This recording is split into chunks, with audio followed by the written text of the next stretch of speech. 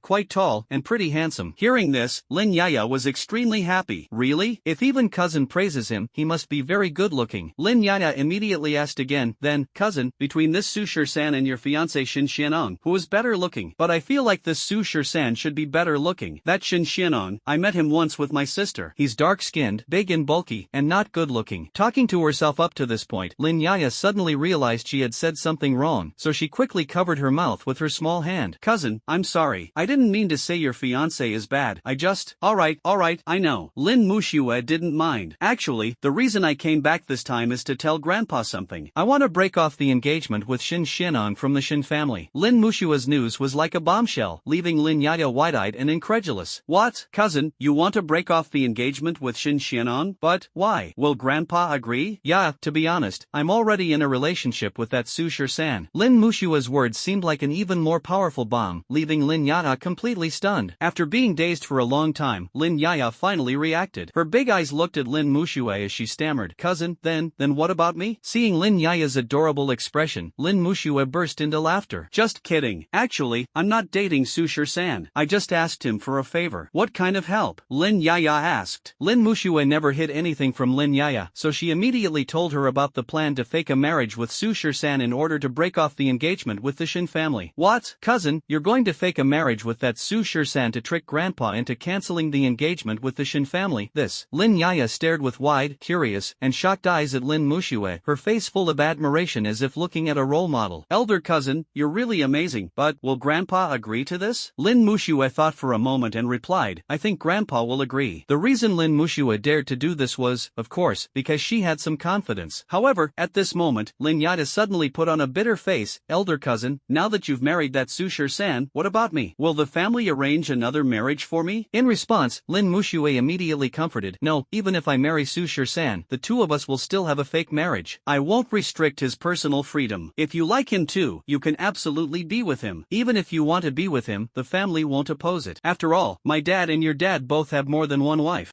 Lin Yaya thought for a moment, then suddenly hugged Lin Muxue's arm. "Cousin, can you talk to that Su Shisan and suggest that I also have a fake marriage with him? That way, we can always be together." This. Lin Muxue hesitated for a moment. "Elder cousin, you just said that men nowadays have multiple wives and concubines, and no one says anything about it. So why can't I have a fake marriage with him?" "I don't have a problem with it, but I can't make the decision. It still depends on what he thinks," Lin Muxue explained. "It's fine. Elder cousin, you can mediate between us, and he'll definitely agree. This way, we can always be together in the future." "Alright, but you absolutely can't let Grandpa know about this." "Don't worry, you know me, I've been tight-lipped since I was a kid. I wouldn't say a word even if you beat me to death." The two girls were in the room discussing the fake marriage with Su Shisan, while the banquet on the Lin family's side was slowly coming to an end. After the banquet ended, Lin Muxue went to find the Lin family's patriarch, Lin Songji. Lin Muxue got straight to the point, starting with, "Grandpa, I want to talk to you about something." Hey, my dear granddaughter, go ahead, what is it?" Lin Songji's face was full of doting affection, his old face practically blooming like a chrysanthemum. "Well, today was the day for their Lin family of the imperial capital to make a name for themselves and bring glory to their ancestors. The newspaper published by the tribunal specifically introduced Lin Muxue and also mentioned their Lin family. Now, everyone in Longwa knows that the person who led Longwei to victory is someone from their Lin family, his granddaughter, Lin Songji. How could he not be happy? Lin Songji had always doted on his eldest granddaughter, Lin Muxue. Now, he practically wished he could pluck the stars and moon from the sky just to give them to her. "That's right, Grandpa. I want to break off my engagement with Shin Xianong from the Shin Shin family. Lin Muxue didn't beat around the bush and stated her purpose directly. Just a moment ago, Lin Songji's old face had been beaming with joy, but at her words, his smile instantly froze. Afterward, he couldn't help but scold Lin Muxue with a stern face. Nonsense. The engagement between you and the Shin family was arranged years ago by your grandfather and Grandpa Shin. Just now, at your celebration banquet, Grandpa Shin even specially sent someone to deliver a congratulatory gift. If you want to break off the engagement, where would that leave your grandfather's dignity? Lin Songji kept a stern face and refused very decisively. Lin Muxue knew her grandfather would say this, so she added, Grandpa, the reason I want you to break off the engagement with the Shin family is because I have someone I like. Marriage is a major life event, decided by parental orders and matchmakers' words. This matter is not for you to decide. Is the person you like as outstanding as Xiao Xian? He is Su Shisan, the one who led our dragon nation to victory in the competition, Lin Muxue explained expressionlessly. Hearing this, Lin Songji was suddenly stunned. Su Shisan? The Su Shisan who single-handedly defeated the Eagle Nation team? Outsiders might not know the name Su Shisan and all believe that Lin Muxue led the team to secure victory for Longhua. However, for prominent families in the imperial capital like the Lin family, how could they not have some insider information? In fact, the one who truly led Longhua to victory was a summoner named Su Shisan, who single-handedly defeated the Ingwa team in the finals to claim the championship. Naturally, Lin Songji was aware of this insider information. Not only did the Lin family know, but several other prominent families in the imperial capital had also long been aware. They, too, sent their children to form marriage alliances with Su Shisan, aiming to bind this future genius to their families. The Lin family also planned to send the young Lin Yaha to compete for Su Shisan. But what Lin Songji did not expect was that Lin Muxue also liked him, and the two seemed to have mutual affection. That's right, Grandpa, the person I like is him. Is he not as outstanding as Shin Xianong from the Shin family? Lin Muxue retorted. In response, Lin Songji remained silent, constantly weighing things in his heart. As the patriarch of a prominent family, everything he did was undoubtedly for the immediate interests of the family. Why did Lin Songji want Lin Muxue to marry Shin Xianong and join the Shin family? It was because he valued the Shin family's strength, which was no less than that of the Lin family. The two families, through marriage, would establish a mutually beneficial and win-win relationship. However, in front of him now, there was another big opportunity no less significant than the Shin family. Although Su Shisan did not come from a prominent family and was a solitary individual, he was the most talented summoner in the Dragon Kingdom, capable of single-handedly taking on the entire Eagle Nation team and securing victory for the Dragon Kingdom. Such a genius has limitless potential for future achievements. He might even become a true heavyweight in the tribunal, a towering figure in the future. Who wouldn't want to tie such a genius to their family? And now, their Lin family has this opportunity. As long as he nods in agreement, his granddaughter Lin Muxue can win over this genius summoner to their Lin family, making him their son-in-law. On one side is the Shin family, whose strength is not inferior to their Lin family. On the other side is a young genius full of limitless potential, with the chance to grow beyond the Shin family and even surpass their Lin family. Lin Songji is well aware of which is more important. So, Lin Songji decisively chose the latter, choosing Su Shisan. Such a genius, if he isn't brought over, wouldn't that be sheer foolishness? As for Shin Xianong from the Shin family, he's just a fart. However, Lin Songji asked with some concern, Xiaoxue, be honest with Grandpa. Are you sure you like that Su Shisan? Or rather, does that Su Shisan like you? Lin Muxue immediately explained, Grandpa, to be honest, junior brother Su and I have been deeply in love since our time in the training camp. If you agree, we could even get married right away. Hearing this, Lin Songji unconsciously nodded. At this moment, Lin Muxue added another sentence, Grandpa, the reason I like him is also because of his abilities. During the final PK match between our Dragon Nation and Eagle Nation, junior brother Su single-handedly defeated all the geniuses of Eagle Nation. At the critical moment, he even summoned an S-class summoned beast. An S-class summoned beast? Lin Songji was taken aback. This was something he had just learned. To have summoned an S-class summoned beast at such a young age, doesn't that mean his future potential is at least that of an S-class summoner? In this way, Lin Songji became even more resolute in his thoughts. Alright, Grandpa supports your idea. If you truly like him and he likes you too, then Grandpa agrees to you being together. As for the Shin family, Grandpa will handle it. Thank you, Grandpa, I knew you were the best to me. Seeing that Grandpa agreed, Lin Muxue was also very happy. In fact, Lin Songji agreeing was also within Lin Muxue's expectations. You must know that the Dragon Kingdom has been weak for over 20 years, consecutively ranking last in the Summoner Tournament for 7 sessions. Then, the Dragon Kingdom suddenly produced an extraordinary genius who, in the Summoner Tournament, single-handedly fought from the first round to the finals, defeated the strongest Eagle Kingdom team, and even summoned an S-class summoned beast in the finals, an unprecedented feat. Would such a genius be supported by the Dragon Kingdom's judgment court in the future? Will resources be tilted tilted in his favor? Will his future achievements be ridiculously high? If Lin Songji rejected Lin Muxue and pushed away Su Shisan for the sake of the insignificant Shin family, that would truly be foolish. Over at Su Shisan's side, after returning from the holy city, 2 days passed, and Su Shisan stayed in the single dormitory arranged for him at the training camp base, essentially idle. The people at the tribunal were overwhelmed with work and paid no attention to this champion. On the third day, an unexpected guest finally arrived at Su Shisan's dormitory. It was someone delivering a letter to Su Shisan. There were a total of 8 or 9 envelopes, and the person delivering the letters told him that all of them were sent by the same person. After taking the envelopes, Su Shisan returned to his room and curiously opened one to take a look, because Su Shisan was also very puzzled about who had written this to him. The envelope was opened. Shisan, seeing this letter is like seeing you. It's been a long time since you replied to me. I suppose you're still training hard every day. I remember there's only 1 month left until the Summoners Tournament. I think you'll participate in the competition then. I'm truly proud of you. Today, I made 500 alliance coins from my stall, which made me very happy. It's the most I've earned in a single day this month. On my way home, I even got an extra chicken leg for little 14. I wonder if you have chicken legs to eat over there. Is your daily training tough? I think what you eat every day should be better than what little 14 gets at home. Writing to you, I don't really have much to say. A few days ago, Cece came to me and borrowed 3,000 alliance coins. She lied about needing it for medical treatment, but actually went gambling again. I've tried to persuade her many times, but she just won't listen. When you come to see me, you must help me talk some sense into her. The envelope contained a lot of scattered thoughts, and in Su Shisan's mind appeared an image of a lively and adorable girl with a ponytail. She was the owner of the envelope, Xia Kor, Su Shisan's childhood friend. The two grew up together in the orphanage. Xia Kor and Su Shisan were the same age, but Su Shisan was several months older than Xia Kor. Therefore, since their time in the orphanage, Xia Kor had always regarded Su Shisan as an older brother. The two had been living together since they could remember. By the time they were 12, according to the orphanage's rules, they had to go out and earn money. After all, the orphanage wouldn't provide free food and shelter until they turned 18. So, the two went out during the day to do odd jobs, handing over part of their earnings to the orphanage, and they were also allowed to live there. Until the two turned 13, Su Shisan unexpectedly awakened the dimensional body, which could absorb dimensional energy, and was admitted to the local summoner high school training camp for training. The training camp provided accommodation and food but did not allow daily outings. From then on, the two lived separately, one in the training camp and the other in the orphanage. However, that training camp was local, so although the two did not live together, they could still meet. It was just that instead of seeing each other every day, it became once a week and sometimes only once every 2 weeks. Su Shisan stayed in the training camp for more than 2 years. Due to his fairly outstanding performance, he was selected as a member of the national training camp and went to the imperial capital, becoming a member of the national training team. From then on, the two were separated in different places, one in Shanha district and the other far away in the imperial capital, making even a single meeting a luxury. Su Shisan stayed in the national training camp for 3 years. During those 3 years, the two only met once. The last meeting was 2 years ago. However, the two exchanged letters every month. Xia Kor would send Su Shisan 7 or 8 letters each month, and every time Su Shisan received a letter from Xia Kor, he would reply. But 3 months ago, with the summoner tournament approaching, Su Shisan, though only a substitute for the second team, had to undergo intense training with the team every day. Moreover, the training camp stipulated that communication with the outside world was prohibited during these 3 months. So, 3 months ago, the two of them stopped exchanging letters. Now that the summoners tournament has ended, the staff at the training camp handed over the letters from the past 3 months to Su Shisan. Recalling this, Su Shisan unconsciously opened a letter. Shisan, seeing this letter is like seeing you in person. This is the 9th letter I've written to you over the past few months. Although you told me before that you would be undergoing closed training and wouldn't be able to reply for 3 months, I still couldn't help but write to you. There's nothing particularly important to tell you in this letter. I just wanted to ask if your training has been tough. In just a few days, it will be the summoners tournament. You all must do your best. Also, you said that after the tournament ends, you would come to see me. By now, it's been almost 2 years since we last met. Do you know how tall I am now? A few days ago, I went to the orphanage. Grandma Jean was so startled by me that she almost didn't recognize me. I think you probably wouldn't recognize me if you saw me now. I just wonder if you've changed, if you've grown taller. But in a few days, we'll meet again. I'm so happy. When the time comes, let's go to the locust tree at the orphanage together. Grandma Zhang will definitely be startled again when she sees you. After the competition ends, you must come. Su Shisan opened all 9 letters, and they were all written to him by Xia Kor. As she said, there was nothing important inside, just some daily trivialities, the ramblings of a young girl. In these 9 letters, words like miss or long for didn't even appear, yet between the lines, there was a pervasive sense of longing. After reading the letters, Su San couldn't shake the image of that lively and energetic figure from his mind. It seems it's time to go back and see that little girl. Xiaokor also mentioned many times in the letter, asking Su San to visit her after the competition ended. Su San had previously written to her and promised, so naturally, he had to make the trip. Without further delay, there's no time like the present. Su San carefully stored the 9 letters, quickly packed some personal belongings, and set off to find Xiaokor. Of course, before going to find her, Su San definitely had to inform Old Chen. So, Su San went directly to find Old Chen. Old Chen was sitting in his office, with a thick book spread out on the desk. He was wearing glasses and flipping through the pages of the book one by one. Old Chen's office was almost completely filled with piles of books. Bang bang bang. Seeing that Old Chen was engrossed, Su San knocked on the door again after entering. When he saw it was Su San, Old Chen's face immediately lit up with a smile and he quickly said, San, you're here. Come in, come in. I was just about to look for you. After Su San entered the office, Old Chen grabbed Su San's hand tightly. Hearing that Mr. Chen had something to discuss with him, Su San asked, Mr. Chen, what do you need me for? Mr. Chen smiled kindly and said, oh, it's nothing much. I just wanted to study your summoned beasts, the one with the bird's beak, that big lizard, and, oh yes, that strange statue. Why don't you summon them all for me? I'd like to take a closer look. Mr. Chen seemed very eager, and Su San felt a headache coming on after hearing this. He quickly declined, Mr. Chen, let's talk about this after we return. I actually have something I need your help with right now. What is it? Mr. Chen asked curiously. I want to ask for leave to visit my family. Su San stated his purpose. Visit your family? Old Chen was puzzled.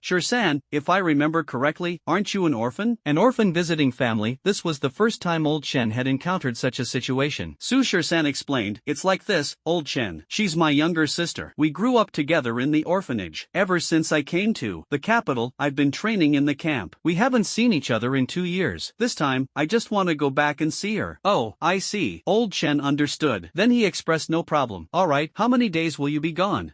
About 10 days or so, Su San replied. 10 days, that's quite a long time. Here's the thing, San, in 10 days, the tribunal will arrange for you to go to the Imperial Academy to systematically study team combat. So you need to return within 10 days. If there's something important, you can be 2 days late, but don't be too late, Old Chen explained. Old Chen's mention of the Imperial Capital Academy was not unfamiliar to Su San. It is a paradise for summoners, gathering the most talented and promising summoners aged 20 to 26 from across the Dragon Nation. It is said that most of the students there are C-level summoners, and the older students, many of them, are B-level summoners. It is the highest institution in the entire Dragon Nation, and what they teach there is also very simple. That is team combat. The summoner tournament that Su San just participated in used a solo competition format, which is completely different from team battles. At the same level, no matter how strong an individual is, they cannot defeat a well-coordinated team. It's like the MOBA games played in the previous life, such as Honor of Kings or League of Legends. No matter how skilled your operations are or how powerful your hero is, you can't achieve a 1 versus 5. You must rely on team coordination to secure victory in the match. The Imperial Capital Academy is where you learn how to fight as a team. The teachers there are all powerful A-rank summoners, and even S-rank summoners. The students who can attend the Imperial Capital Academy are the elite among the elites of the Dragon Nation. Don't worry, Old Chen, I'll be back within 10 days, Su San assured Old Chen. He went back just to see Xiaokor. There wasn't anything particularly important, and 10 days would be enough. By the way, 13, there's one more thing to handle after you return. Please go ahead, Elder Chen. Ever since you won the championship for Longwa, those major families in the Imperial Capital, and even some high-ranking members of the tribunal, have set their sights on you. They all want to marry their family members to you and have arranged many matchmaking candidates. When the time comes, you can pick a few. Hearing this, Su San felt a headache coming on. He really wanted to tell Old Chen about his situation with Lin Muxue, but after thinking about it, things with Lin Muxue were still uncertain, so he could only wait until later to explain. So, Su San brushed it off with a casual remark and prepared to leave. Alright, Old Chen, I understand. I'll take my leave now. After saying that, Su San turned to leave, but Old Chen immediately called out to stop him. Hey, wait a moment, San. Summon those few summoned beasts of yours and let your teacher study them for a bit. It won't take long. Hearing this, Su San ran even faster. After leaving Old Chen, Su San walked out of the training camp and headed toward the Imperial Capital bus station. The Shanha district was still quite far from the Imperial Capital, so naturally, he had to take a bus. Currently, the fastest mode of transportation was the bus, as there were no trains, high-speed rail, or airplanes. When he arrived at the bus station, it was already close to 2 p.m. Su San spent 80 alliance coins to buy a bus ticket to the Shanha district. The bus departs promptly at 10:10. The bus bus has 18 seats. After boarding, there weren't many people, roughly around 10, including Su San. After getting on the bus, Su San found a seat near the back by the window, sat down, and closed his eyes to rest. About 5 or 6 minutes later, just before departure, a woman wearing a baseball cap suddenly boarded from the front. To be precise, it was a girl. She was wearing a pair of denim shorts, revealing her long, straight, and smooth legs, along with a plain t-shirt, her head lowered, concealing her figure. Although the girl had her head down and was wearing a baseball cap, the youthful energy she exuded made it clear at a glance that she was quite young. After getting on the bus, the girl quickly glanced around and then walked briskly towards Su San. "Excuse me, could you let me sit by the window?" Su San thought the girl wanted to sit next to him, but to his surprise, she wanted his seat. And without waiting for Su San's consent, the girl directly pulled him out of the window seat, made him sit in the adjacent seat, and then squeezed herself into the spot where Su San had just been sitting. Su San was a bit dumbfounded, wondering if people still snatched seats like this nowadays. Besides, aren't there plenty of empty seats on the bus? Why does this little girl insist on sitting next to me? She even insists on taking my seat. Just as Su San was puzzled, two men suddenly got on the bus. Both were dressed in identical black outfits, looking fierce and intimidating. The two men came up, and the little girl next to Su San seemed to have seen something terrifying. She immediately crouched down, hiding at Su San's feet, in the gap between the seats. At this moment, the two men who had just boarded the bus spoke up. They asked the driver, "Sir, has a girl wearing a baseball cap gotten on your bus?" The bus driver was sitting in the driver's seat, sipping tea from his thermos cup. Without even raising his head, he replied impatiently, "What? Baseball cap? What baseball cap? Are you here to find someone or to take the bus? We're about to depart. If you're not taking the bus, get off." Seeing that the driver wasn't easy to communicate with, the two men stopped asking questions and instead turned their attention to the passengers inside the bus, scanning them one by one. Sitting in his seat, Su San glanced at the two people, then cast a sidelong look at the little girl squatting at his feet, clutching his calf. The little girl put a finger to her lips and made a shushing gesture towards Su San, signaling him to stay completely silent. Seeing this, Su San indeed said nothing. The two people in front, not finding the person they were looking for inside the vehicle, prepared to move to the back of the car to check again. The bus driver saw that they were still lingering on the bus and impatiently shouted while glancing at the rearview mirror, Hey,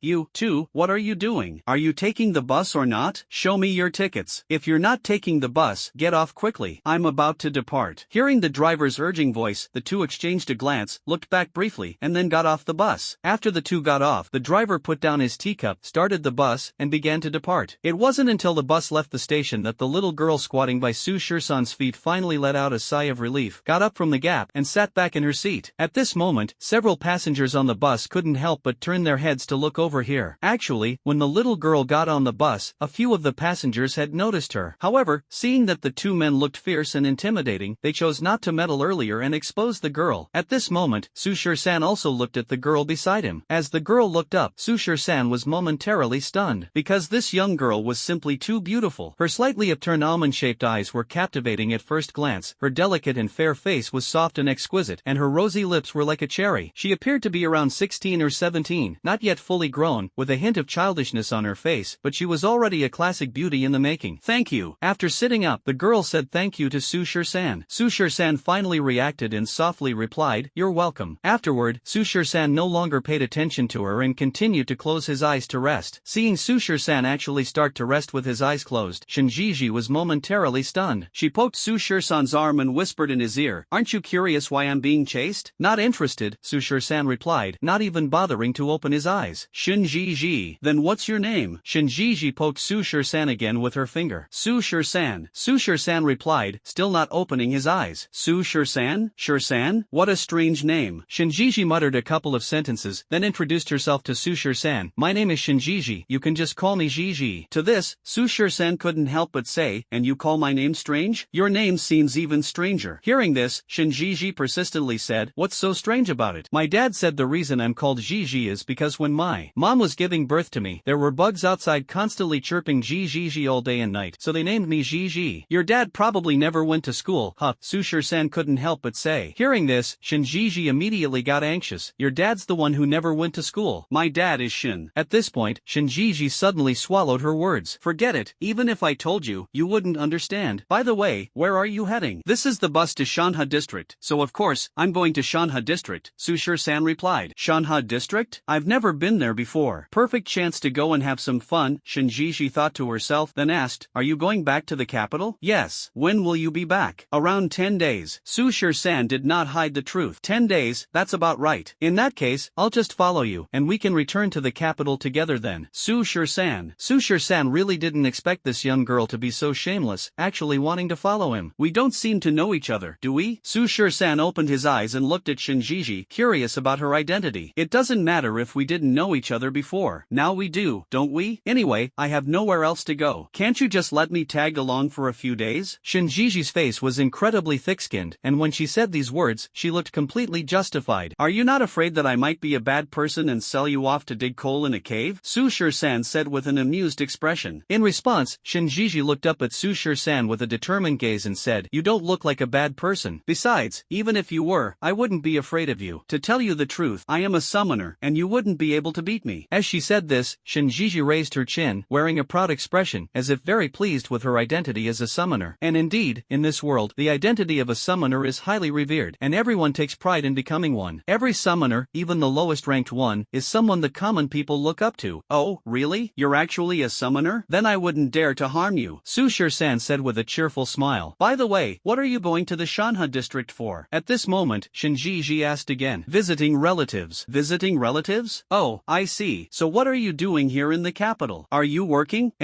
Where do you work? What do you do? Posting small ads on the street. TSK. You actually do that kind of work? The utility poles near my house are covered with small ads every day. I suspect it's your doing. Shinjiji, sitting nearby, kept chattering incessantly, bombarding Su San with a barrage of questions and nonsense. Unable to bear it, Su San pretended to need rest and closed his eyes to relax. Seeing Su San resting, Shinjiji yawned, seemingly tired as well, and leaned against the nearby glass to sleep. Although the bus jolted continuously along the way, the young girl fell asleep quickly. Half asleep and uncomfortable from leaning against the hard glass, she tilted her head and rested it on Su San's shoulder. In response, Su San could only helplessly endure it without waking her up. The imperial capital is more than 200 kilometers away from the Shanha district. At this distance, in Su San's previous life, driving a car on the highway would take about 3 hours. However, the infrastructure in this world is very poor. There are no highways, not even paved roads or asphalt roads, only dirt roads. Moreover, the bus engine isn't great and runs very slowly. On compacted and relatively smooth dirt roads, it can reach a maximum speed of 50 or 60 kilometers per hour. But on bumpy and uneven dirt roads, covering 30 kilometers in an hour is already quite good. So, the journey of over 200 kilometers basically takes 6 to 7 hours, or even 7 to 8 hours. The bus Su San was on departed at 2 p.m. and would basically take until 8 or 9 p.m. to reach Shanha district. By 4 p.m., they had only covered about 80 kilometers. Shinjiju, who had been leaning on Su San's shoulder, had long fallen asleep, and she was sleeping very soundly. It was probably because she hadn't slept well the night before and had been running around all day today, leaving her exhausted. After falling into a deep sleep, Shinjiji found it uncomfortable to rest her head on Su San's shoulder, so she groggily shifted to resting on Su San's thigh. Not only did her head end up on Su San's thigh, but Shinjiji also wrapped her arms around one of Su San's legs, as if hugging a stuffed toy. Faced with the embrace of a stunning beauty, Su San claimed to resist, but that would make him a hypocrite. What man doesn't like beautiful women? Even so, Su San did not make any inappropriate moves. This little girl was quite thick-skinned. Even if he pushed her away, she would probably cling back, so Su San didn't disturb her. Shinjiji rested her head on his lap to sleep, while Su San leaned against the seat and closed his eyes to rest. The bus jolted along the way and kept driving until nearly 6 in the afternoon, when it suddenly came to a halt with a creak, seemingly stalling. Due to the inertia, this sudden stop startled all the passengers on the bus. Everyone turned to look at the driver. The driver quickly got out of the car to check, and after inspecting several times, he found that the engine was broken. So, he could only say to the passengers on the bus, "Sorry, everyone, the bus engine is broken, and we can't move for now." Hearing this, the passengers immediately erupted. "Then what should we do? It's almost dark. Are we going to spend the night here? I already told my family I'd be at the station by 8 or 9 tonight. Now it's all ruined. It's over.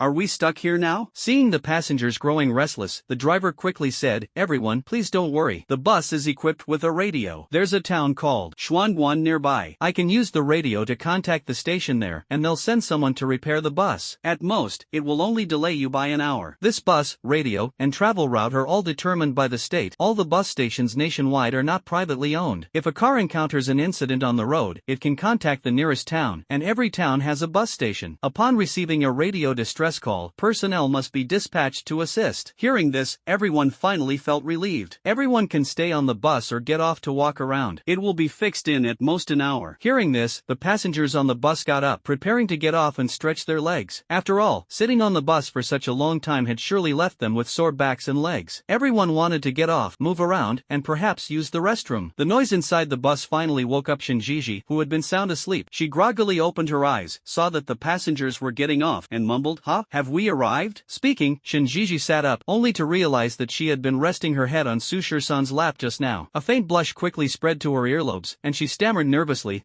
sorry, I fell asleep just now and didn't know what happened." Shinjiji covered her face with both hands, feeling shy, not daring to lift her head to look directly at Sushir-san. Seeing this, Sushir-san couldn't help but tease, "With such thick skin, you can still get shy? You're the thick-skinned one." Shinjiji rolled her eyes. She got up and stretched lazily again, noticing that all the passengers on the bus had gotten off. "Have we arrived?" "No, the bus's engine broke down. We're stuck halfway and can't go any further for now," Sushir-san explained. "Ha? The bus broke down? What should we do then?" "The driver said someone will come to fix it later." After explaining, Sushir-san also stood up, unable to resist stretching his legs. "I'll go for a walk too. My legs gone numb from you resting on it." Shinjiji couldn't help but blush again. Watching Sushir-san get off the car, she followed him. The bus stopped in the middle of the road, but there were basically no other cars passing by. It was already 6 in the evening, and the sky was gradually darkening. The horizon was lit up with a fiery sunset, which was quite beautiful. The passengers who got off the bus stretched their legs by the roadside. A few male passengers ran off to a distance to relieve themselves, while 2 female passengers went even farther into a small grove for convenience. Sushir-san looked at the fiery sunset on the horizon and walked a bit farther to stretch his muscles. Shinjiji trotted along happily. "Hey, aren't you at all curious about why I was being chased?" Shinjiji asked Sushir-san this question again. It was the 3rd time she had asked, but Sushir-san's answer each time was that he wasn't interested. "Not really," Sushir-san replied. Sushir-san wasn't interested, but Shinji insisted on speaking. "Actually, I ran away from home." Sushir-san was standing idly with nothing to do, so he followed up. "Oh, why?" "Because my old man wants me to marry someone," Shinji explained. "Marry whom? I don't know him. My dad said he's a genius and wants me to marry him so he can become our family's son-in-law. I've never even met him. There's no way I'd marry him, so I took the chance to run away. Those 2 people at noon were hired by my dad to catch me," Shinjiji explained. Hearing this, Sushir-san understood. Actually, this kind of thing is quite common nowadays, because the current world is different from the one Sushir-san was in before. Free love is not encouraged, marriages are arranged by parents and families. Shinjiji's personality is quite rebellious, probably because she was spoiled by her parents since childhood, so when faced with this kind of situation, she simply ran away. Thinking back to Shinjiji mentioning that she is a summoner, it's likely that her family is well off or she comes from a family of summoners. However, Sushir-san didn't think much of it, as this kind of thing is quite common. "Running away won't do you any good. When you go back, won't you still have to follow your parents' arrangements?" Sushir-san couldn't help but say.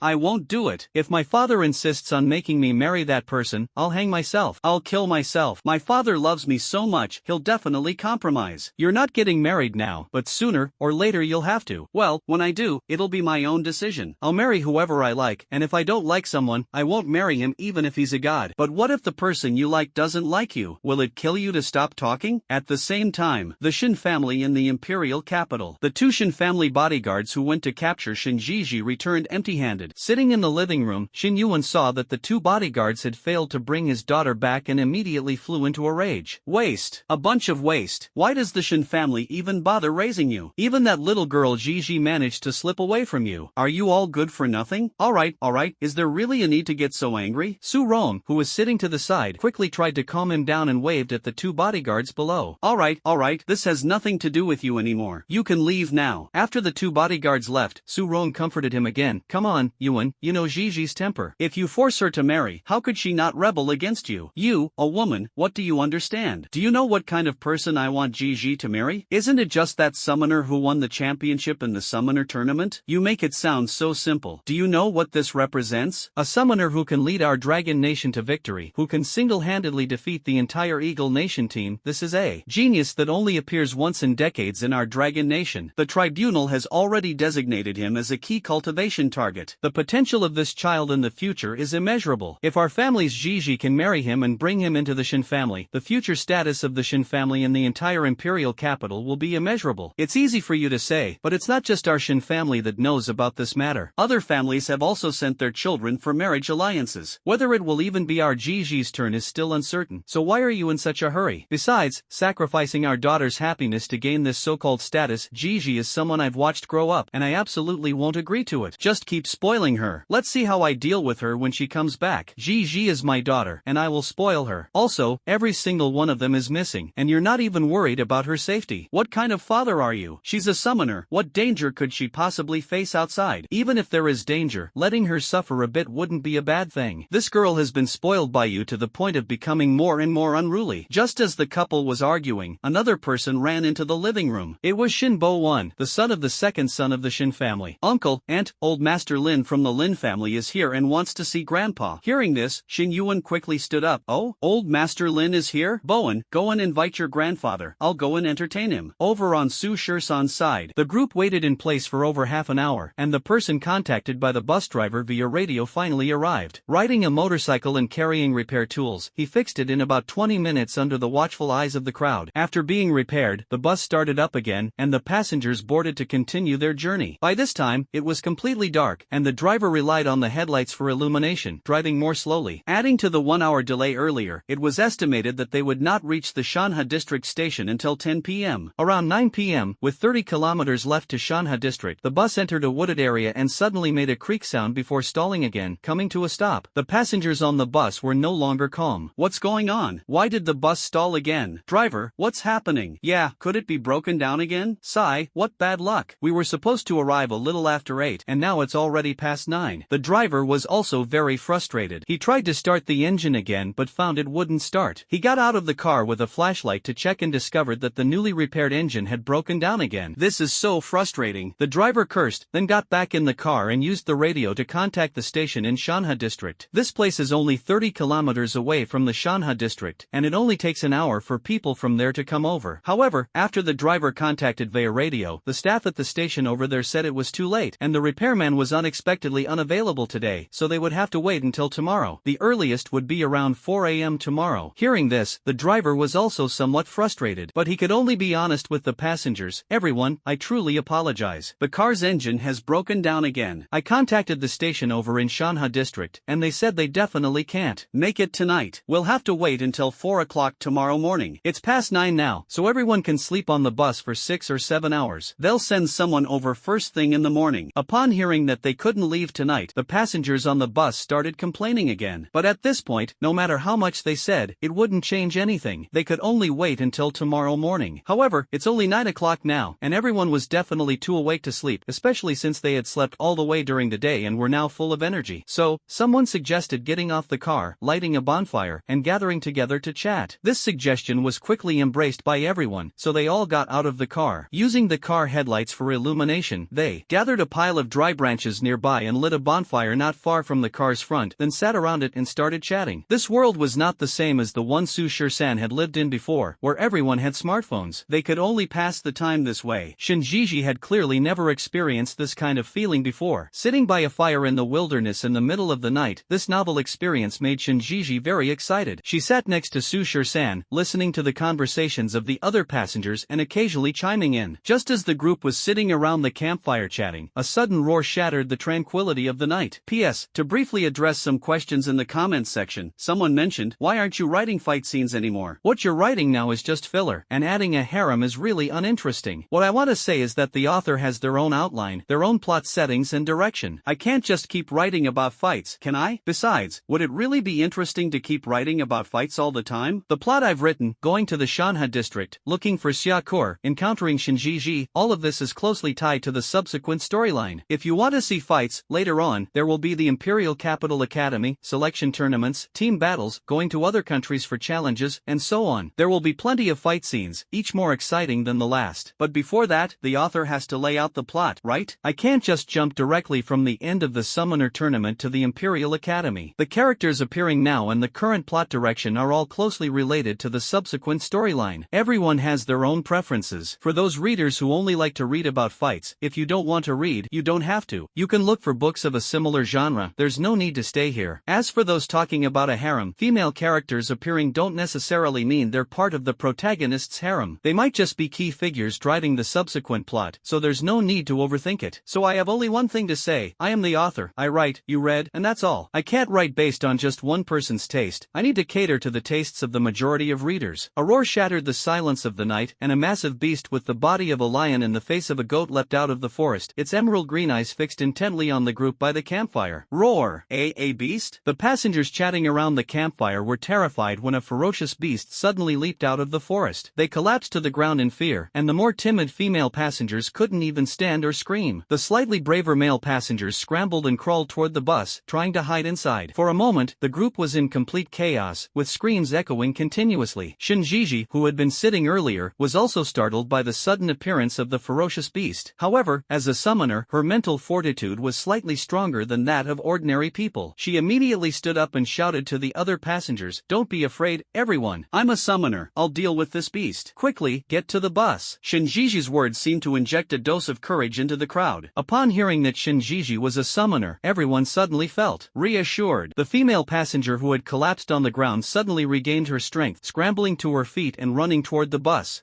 At this moment, Sushir-san also turned his gaze toward the beast that had appeared. Actually, it's not that there are only beasts outside the walls. Even inside the walls, within human territory, there are some beasts as well. These ferocious beasts mostly know how to hide and are concealed deep in the mountains and forests, making it impossible for humans to completely eliminate them. So, from time to time, there will be news about ferocious beasts appearing in certain areas, injuring a number of people and the like. This kind of thing can only be prevented but cannot be entirely eradicated. What Sushir-san didn't expect, however, was that a forest so close to the town would also harbor a ferocious beast. However, this ferocious beast is just an ordinary sheep-faced beast with a power level of only F rank, just below E rank. 2 random F rank summoners or an E rank summoner should be able to handle it. But for ordinary people, even with firearms like machine guns, it would be very difficult to deal with, because even an F rank ferocious beast can withstand the barrage of an ordinary human machine gun. Before you fire many bullets, it will pounce on you and bite you to death. To deal with such a ferocious beast, at the very least, you'd need something like a rocket launcher or a 10-man machine gun squad. A single AK can't kill it, but 10 AKs firing together can still take it down. What are you standing there for? Hurry up and get inside the bus. At this moment, Shinjiji saw Sushir-san standing nearby, seemingly stunned with fear, and quickly shouted at him. Hearing this, Sushir-san stepped back slightly, leaving the situation to Shinjiji. Since this young girl is so confident, Sushir-san decided not to reveal his identity as a summoner. However, he didn't retreat too far. If Shinjiji couldn't handle the goat-faced beast, he would step in at any moment. As Sushir-san stepped back, Shinjiji also mobilized the energy within her consciousness. A dimensional gate slowly appeared beside her. A white long-haired lion-like summoned beast stepped out of the dimensional gate. It was Shinjiji's contracted beast, the white lion beast. Shinjiji's white lion beast was about the same size as the goat-faced beast, but its appearance was far superior. With its sleek, long white fur, pure and flawless, a pair of big, captivating eyes, and a mane around its neck, it was absolutely stunning, like the ragdoll cat of the lion world. The passengers on the bus, seeing that Shinjiji was indeed a summoner and had even summoned a beast, felt as if they had just taken a calming pill. That little girl really is a summoner. This is great, we're saved now. That's right, I didn't believe it when this little girl said she was a summoner. Now we're saved. It's simply too lucky to be riding in the same car as a summoner. The passengers in the car were no longer afraid, thinking to themselves that everything was under control, this time for sure. Outside the car, in the distance, the sheep-faced beast saw the white lion beast summoned by Shinjiji. Not only was it unafraid, but it also charged toward it at full speed. Shinjiji was not scared either and commanded the white lion beast beside her, "Shabai, bite it for me." Receiving Shinjiji's order, the white lion beast leaped forward like an arrow, charging at the sheep-faced beast lunging toward it. The two massive creatures immediately began tearing into each other. However, Shinjiji's white lion beast was soon defeated, repeatedly suppressed by the goat-faced beast, with numerous wounds on its body. Its beautiful white fur was stained with blood and dirt. Seeing her white lion beast injured, Shinjiji grew increasingly anxious from a distance. "Shabai, hang in there, you must hold on, you have to drive that ugly creature away." Seeing her white lion beast injured, Shinjiji was so anxious she was on the verge of tears. The passengers on the bus, seeing that Shinjiji's summoned beast was no match for the ferocious beast, felt their hearts sink once again. Well, although Shinjiji had decent talent, she had been pampered since childhood and didn't train seriously. Up until now, she was merely an F-level summoner. The white lion beast she contracted was also just an F-level summoned beast. And the reason Shinjiji contracted this white lion beast wasn't because it was particularly strong, but because it had a rather high appearance value. Overall, the combat power of this white lion beast is not even as strong as that goat-faced beast. That's why Shinjiji's white lion beast was constantly suppressed by the goat-faced beast. At this rate, Shinjiji's white lion beast would soon be no match, and the passengers on the bus were already feeling disheartened. Seeing that Shinjiji's white lion beast was about to lose, Sushir-san decided not to hide his identity any longer. He mobilized the dimensional energy within his sea of consciousness and summoned the Undying Scourge Lizard 682. 682 had just appeared and, in its rage, charged at the goat-faced beast, piercing through its body within a few moves. Well, 682 is capable of completely overpowering ordinary C-class summoned beasts, so killing an F-class little Kurami is no different from slaughtering a dog or a chicken. The sudden appearance of 682 made Shinjiji pause for a moment. She turned to look at Sushir-san and noticed that the dimensional energy around him had not yet completely dissipated. Clearly, that giant lizard was summoned by him. Now, Shinjiji was even more surprised. This guy is also a summoner? After killing the sheep-faced beast, Sushir-san sent 682 back to the dimensional space. Shinjiji reluctantly and heartbrokenly sent her white lion beast back to the dimensional space as well. In her dimensional space, it would heal on its own and recover in a few days, so Shinjiji wasn't worried about the white lion beast's life. She was just heartbroken that her little white one got hurt. After sending her white lion beast back to the dimensional space, Shinjiji looked at Sushir-san again and walked over angrily. You're actually a summoner too. Why didn't you tell me earlier? And why didn't you summon your own summoned beast sooner? Because her white lion beast was injured, Shinjiji was furious and immediately questioned Sushir-san. In response, Sushir-san shrugged and replied, "You were so confident, I thought you could handle that ferocious beast. After all, it was just an F-rank beast. I figured any summoner could deal with it. I didn't expect you to be so weak." Shinjiji was rendered speechless by the retort. She angrily kicked Sushir-san. If only she had worked harder on her cultivation and contracted a couple more summoned beasts, she wouldn't be looked down upon like this. It was infuriating. You are the weakling. Your whole family are weaklings. Feeling a bit embarrassed, Shinjiji could only keep arguing stubbornly. At this moment, the passengers on the bus, seeing that the goat-faced beast was dead, began to get off one by one. They looked at Shinjiji, then at Sushir-san. Just now, when Sushir-san summoned the Undying Scaled Lizard 682, they saw it too. So, not only is that little girl a summoner, but this young man is also a summoner. Lucky. They are simply too lucky. Subsequently, the passengers on the bus hurried over to thank Shinjiji and Sushir-san. In response to everyone's enthusiasm, Sushir-san quickly waved it off. "No need to thank us. Ensuring your safety is what we should do." Hearing this, Shinjiji couldn't help but curl her lips to the side. After the crisis ended, no one was in the mood to stay outside the bus chatting. Everyone returned to the bus and started to sleep. With Shinjiji and Sushir-san, the two summoners, on board, the passengers felt more at ease sleeping, but everyone was still worried about the possibility of another ferocious beast appearing. So, they decided to take turns keeping watch until morning. Soon, an uneventful night passed. At around 4 in the morning, while it was still dark, the repairman sent by the station in the Shanha district had already arrived. With the cooperation of the driver, the vehicle was quickly repaired, and the passengers set off once again. This time, the vehicle encountered no further issues. The 30-kilometer journey was completed in just an hour, and the passengers successfully arrived at the Shanha district station a little after 5 in the morning. When getting off the bus, everyone, including the driver, kept thanking Sushir-san profusely, and a few passengers insisted on inviting Sushir-san to their homes. Faced with everyone's enthusiasm, Sushir-san politely declined one by one, then got off the bus and left the station. Shinjiji continued to follow Sushir-san. After leaving the station, Shinjiji couldn't help but ask, "Hey, you're a summoner and didn't even tell me. Yesterday, you lied to me, saying you were putting up street ads. Nothing but nonsense. Who goes around saying they're a summoner? Besides, we're not even close. Do I really need to tell you?" Sushir-san replied indifferently. Shinjiji was once again left speechless. She continued to ask, "Then what exactly do you do? Are you from some family in the imperial capital? Or part of the military? Or maybe from a training camp?" In Shinjiji's opinion, Sushir-san, coming from the imperial capital, must either be a descendant of a summoner family, like her own Shin family, or something similar. Either they are in the military. Generally, after becoming a summoner, the country will require you to join the military and be stationed beyond the walls, as summoner talent is currently very scarce in the Dragon Nation. Or they will send you to a training camp to train there and become part of the country's strategic reserve. Therefore, every summoner is highly sought after, and the country will assign you some duties. None of the above. Unemployed. Sushir-san replied. Shinjiji clearly no longer believed Sushir-san's nonsense. "Hey, where are we going now? Didn't you say you were going home to visit family? Where is your home? If you want to follow me, stop with the pointless questions." Sushir-san didn't explain to her and casually stopped a passenger electric tricycle. In this world, long-distance travel is done by bus, while trips of 10 miles or so are taken on these electric tricycles. Moreover, not just anyone dares to ride these passenger electric tricycles, and the fares are quite expensive, akin to luxury ride-hailing services in the previous life. Sushir-san vaguely remembered that Xia Kor lived on Dongxiang Street in the Shanha district, not far from the orphanage. From the station in Shanha district to there was about a dozen kilometers, and taking an electric tricycle would take nearly an hour. Sushir-san remembered remembered a few years ago, when he left the orphanage to work. He and Xiaokor worked in a shop on Dongxiang Street. Later, he awakened the dimensional body, became a summoner, and was noticed by the summoner training camp located 10 kilometers away from Dongxiang Street, where he went. He stayed there for more than 2 years, only able to come out once every 2 weeks. Every Sunday afternoon, Xiaokor would run 10 kilometers to the training camp to visit Su Shisan. The two would chat through the barbed wire, and each time Xiaokor would bring delicious food for Su Shisan. Soon, Su Shisan arrived at Dongxiang Street on an electric tricycle. Feeling more familiar with the area, Su Shisan handed the tricycle driver 100 alliance coins before getting off with Shinjiji. "Is this where you live?" After getting off, Shinjiji looked curiously at the rather rundown street, glancing around everywhere. Although the street was run down, it was very lively. Shops lined both sides, selling all kinds of goods. Since it was morning, the early market was in full swing, with many street vendors selling their wares. There are people selling vegetables, clothes, and shoes, wild game, and breakfast. There are also many people visiting the morning market, even livelier than the streets of the capital. Xiaokor mentioned in her letter that she rented a house on the east side of the street and set up a stall nearby to sell crystal cakes. This is a specialty pastry mainly made with sago and comes in various flavors. This was something Xiaokor learned while working at a pastry shop in her earlier years. Later, the owner of that pastry shop moved to the Shiha district, and since then, Xiaokor started setting up her own stall to sell crystal cakes. Su Shisan led Shinjiji along the bustling street, with the sounds of vendors' cries continuously ringing in their ears. The end of the street. In front of a stall, a girl with a high ponytail and wearing an apron stood beside the stall. Next to the stall was a sign with the large characters crystal cake written on it, and a smaller line of text below. 1 yuan/2 pieces. 1 yuan equals 1 alliance coin. There were still many customers coming to the stall to buy, and every now and then, a few people would spend 5 yuan to buy a bag. At this moment, 3 people suddenly walked up to the stall. Leading them was a blonde-haired guy, walking with a swagger, followed by 2 others who seemed to be his lackeys. A customer who was buying crystal cakes saw these 3 people and reacted as if he had seen the plague. He quickly put down 5 yuan, grabbed the crystal cakes, and ran off. Hey,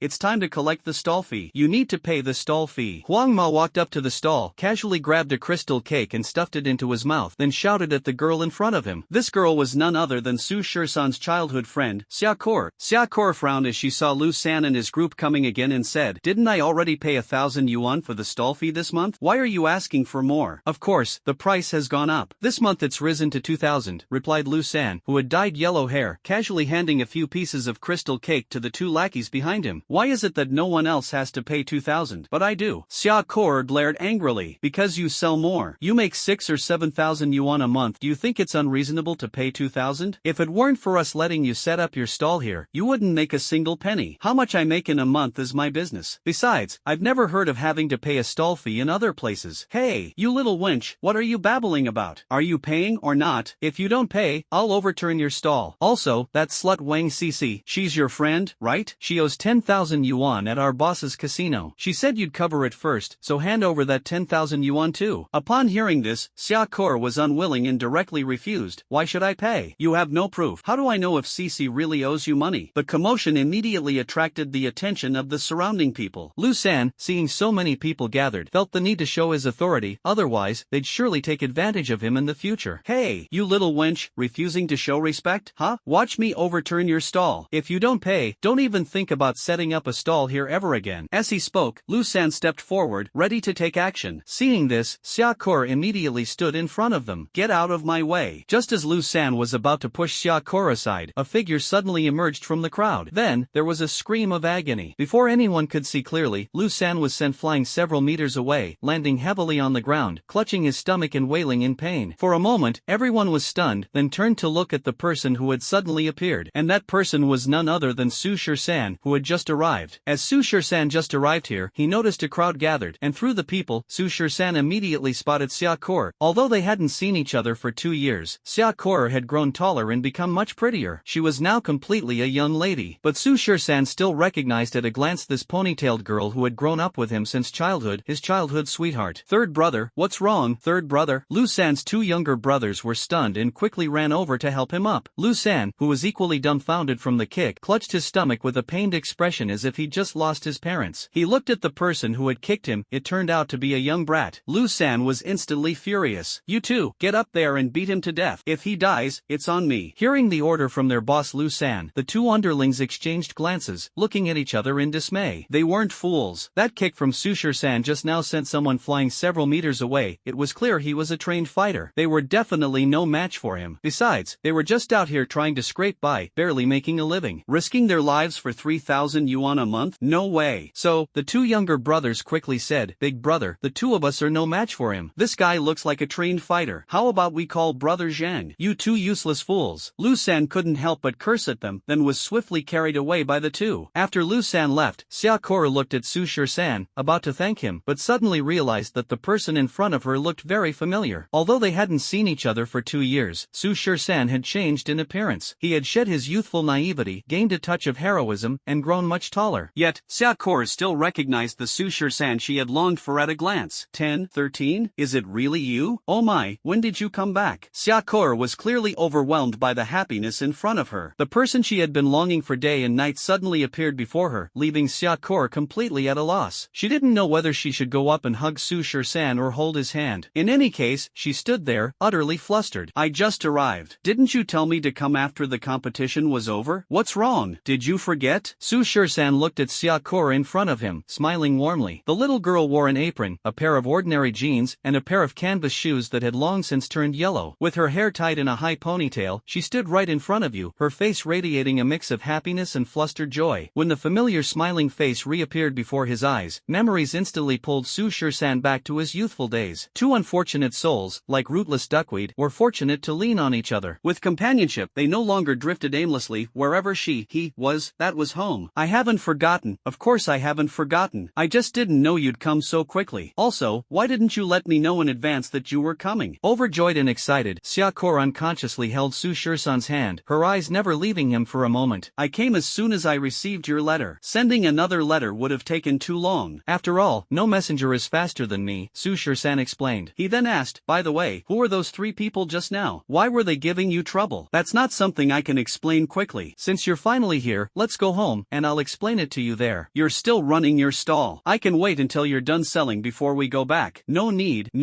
I can sell again in the afternoon. Let's go home first." As she spoke, Xiaokora was already tidying up her stall. Seeing this, Sushir-san also started helping her pack up the stall. Soon, Xiaokora carried the unsold crystal cakes, Sushir-san carried the table and chairs, and at this moment, Shinjiji also stepped forward to help. She couldn't help but ask Sushir-san, "Hey, who is this sister to you? Could she be your wife?" Seeing a young girl with rosy lips and white teeth, radiating youthful energy and extremely good looks, walking over and seemingly knowing Shir-san, Xiaokora was momentarily stunned. She then looked at Sushir-san and asked, "Shir-san, who is this?" Sushir-san immediately explained, "Oh, I forgot to introduce her. This is someone I met on the road, a friend. Her name is Shinjiji." "Big sister, are you this guy's wife?" At this moment, Shinjiji asked. Xiaokora felt a bit embarrassed by her words and quickly explained, "No, I'm his sister." "Sister? Doesn't seem like it." Shinjiji shook her head. "Alright, enough with the nonsense. Help me hold the chair." Sushir-san forcibly handed the stool in his hand to Shinjiji, then followed Xiaokora back to her residence. Xiaokora lived in a small courtyard at the corner of the street. There was a very small tile-roofed house, a kitchen, a fence wall surrounding the yard, and a very simple wooden gate. This modest little courtyard wasn't even Xiaokora's own, it was rented from someone else. Although building a tile-roofed house in this world wasn't expensive, it didn't mean one could build houses arbitrarily. The land required approval from the regulatory office. The rent for such a small courtyard is not cheap for a month. After returning home, Xiaokora placed the unsold crystal cakes in the kitchen. Since the main room was small, Xiaokora moved a stool and let Sushir-san sit at the stone table in the courtyard first. Sushir-san and Shinjiji sat at the stone table in the small courtyard, while Xiaokora busied herself in the kitchen, making tea for Sushir-san and bringing him pastries. Seeing Xiaokora being so polite to him, Sushir-san quickly said, "Kor, stop busying yourself and come sit here." "Alright, coming." Xiaokaran took out a few pieces of the unsold crystal cakes of various flavors, placed them on a plate, and set the plate on the stone table. "Brother, try this. I made these crystal cakes myself." This word brother struck a chord in Sushir-san's heart. He felt a twinge in his nose, and his eyes involuntarily grew moist. Sushir-san picked up a piece of crystal cake and took a bite. The faint scent of osmanthus lingered in his mouth even before he swallowed. The taste seemed familiar. Beside him, Shinjiji, with a very thick skin, didn't wait for Xiaokora to offer and grabbed a piece to eat. After taking a bite, Shinjiji praised repeatedly, "Wow, this is so delicious. Sister, what kind of pastry is this? It's simply amazing. Did you make it yourself? Eat more if you like it. I made this crystal cake myself. There's osmanthus flavor, red bean flavor, and juju paste flavor. Try them all." "Thank you, sister." Shinjiji became even less less reserved. She hadn't eaten since last night and was already starving, so she picked up several pieces of crystal cake and ate them one by one. Xiaokor looked at Su Shisan again. Brother, how is it? Does it taste good?